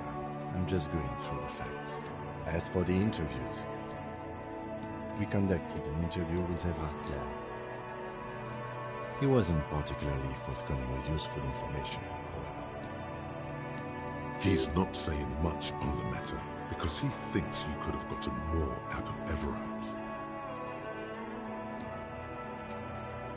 Claire also helped you, how should I say, remember your name?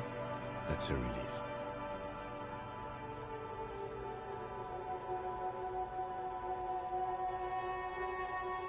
Moving on. We didn't talk to the Wild Pines rep. We really must do that tomorrow.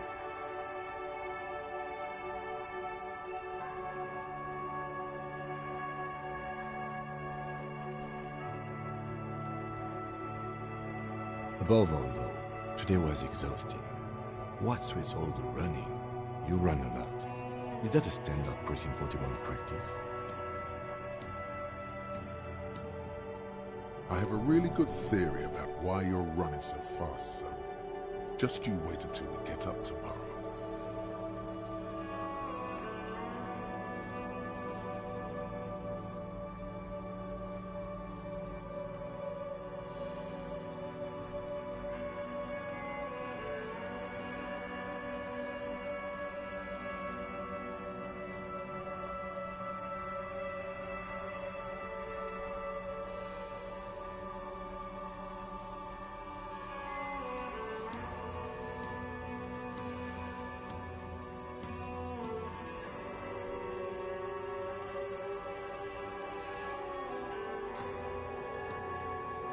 It's impressive, especially for a man your age, and in those hills. Nice shoes, by the way. I like the green. Goes with the orange.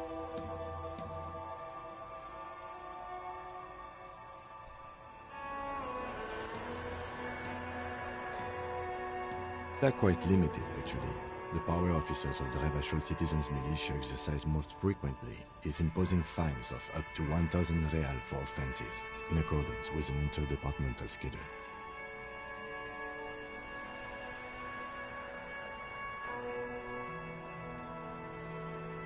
The RCM's primary role is to ensure safety. We are not really supposed to play any part in the economic structure of Revachol.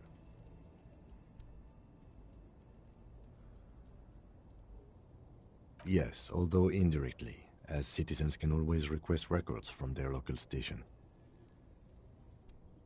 Officers of the RCM have been known to take bribes of less than the prescribed fine amount. It undermines trust in the RCM. We can arrest people, of course, but rather than bringing someone in directly, it's preferable to serve a station cold sleep. It prevents confusion and overcrowding. You can't. Those who don't show up become fugitives, though, and have fewer legal rights when they are eventually caught. It's about power projection. Thus far, they seem to mostly show up. As you may have gathered from the fact that we are expected to carry a record of our kills, like the one in your watermarks, we are permitted to use whatever force is necessary, and strongly admonished not to abuse that power.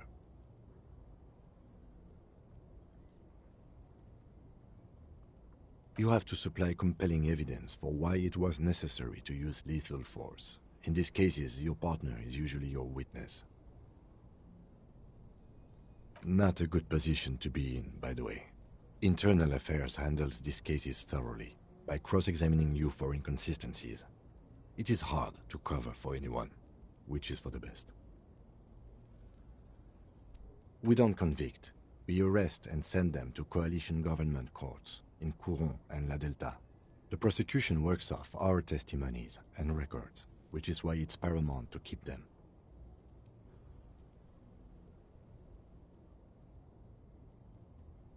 The coalition government, and the moral intern more broadly.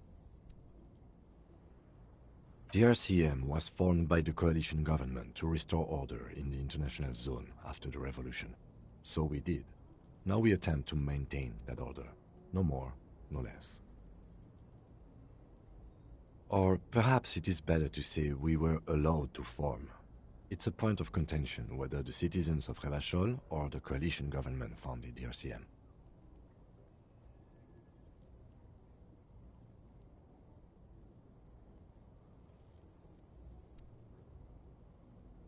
Silence. A great comment to such a conundrum.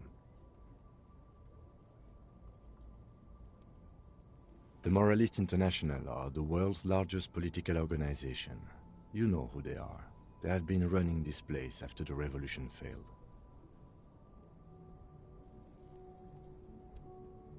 They're a union of center-left and center-right parties across the Real Belt. Our coalition government is just one of its many projects. They also run the ICP, EPIS, most intergovernmental organizations in the world.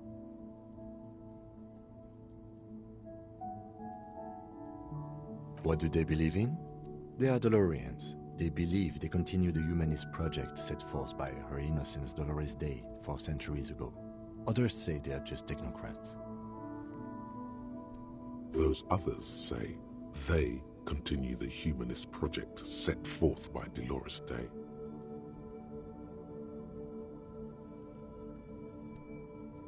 Interesting question. It's a blue forget-me-not. Their motto is love, compassion, self-discipline. I think you can gauge what they want you to think of them from that. Something kind and usual. Something almost self-explanatory. Something even a little feminine, but in a strict manner. Something like the dark blue, serious color of the early night sky above. A historic figure? The author of the modern age? You will have to look elsewhere for opinions. The subject of humanism is too abstract for me.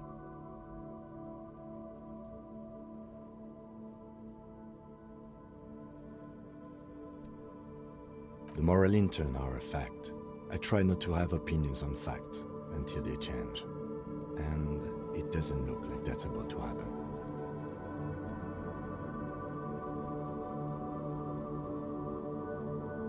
Do you?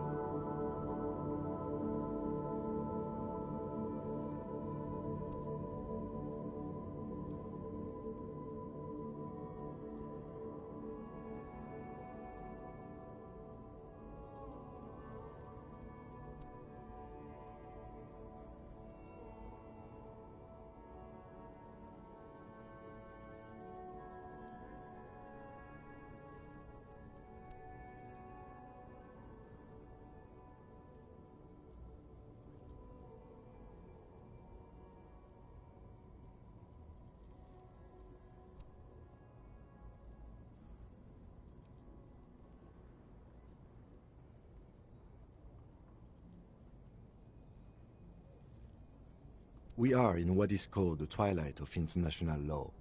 The laws we claim to enforce come from the MI. Without them, we are simply vigilantes.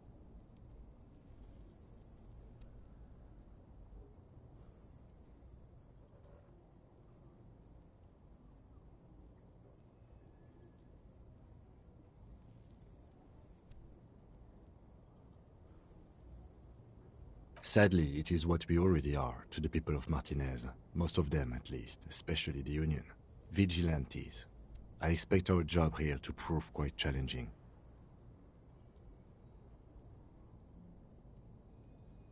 The dying lights of the city shimmer below. Slowly, like luminous clouds, they pass on his lenses. The lieutenant looks at his slim cigarette, contemplating the next drag. An aerostatic passes overhead, the whiskers of its floodlights on the ground below. Kitsuragi's glasses light up as he looks to the sky. 2 glowing circles. They really don't like us here. And the mouth on that kid, Kuno.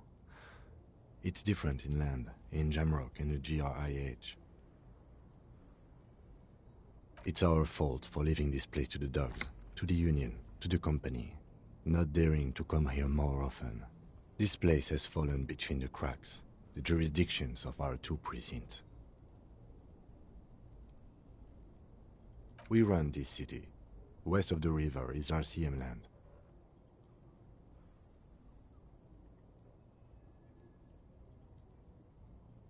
It's incredibly hard. Human beings are... But we are in control, and it's worth it. The organization works, our systems work. If they didn't, the city would disintegrate.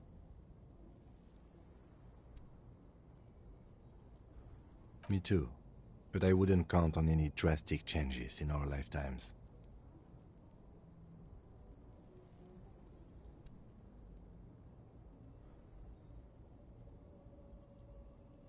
He is very tired, but the dark circles under his eyes make him look younger, not older.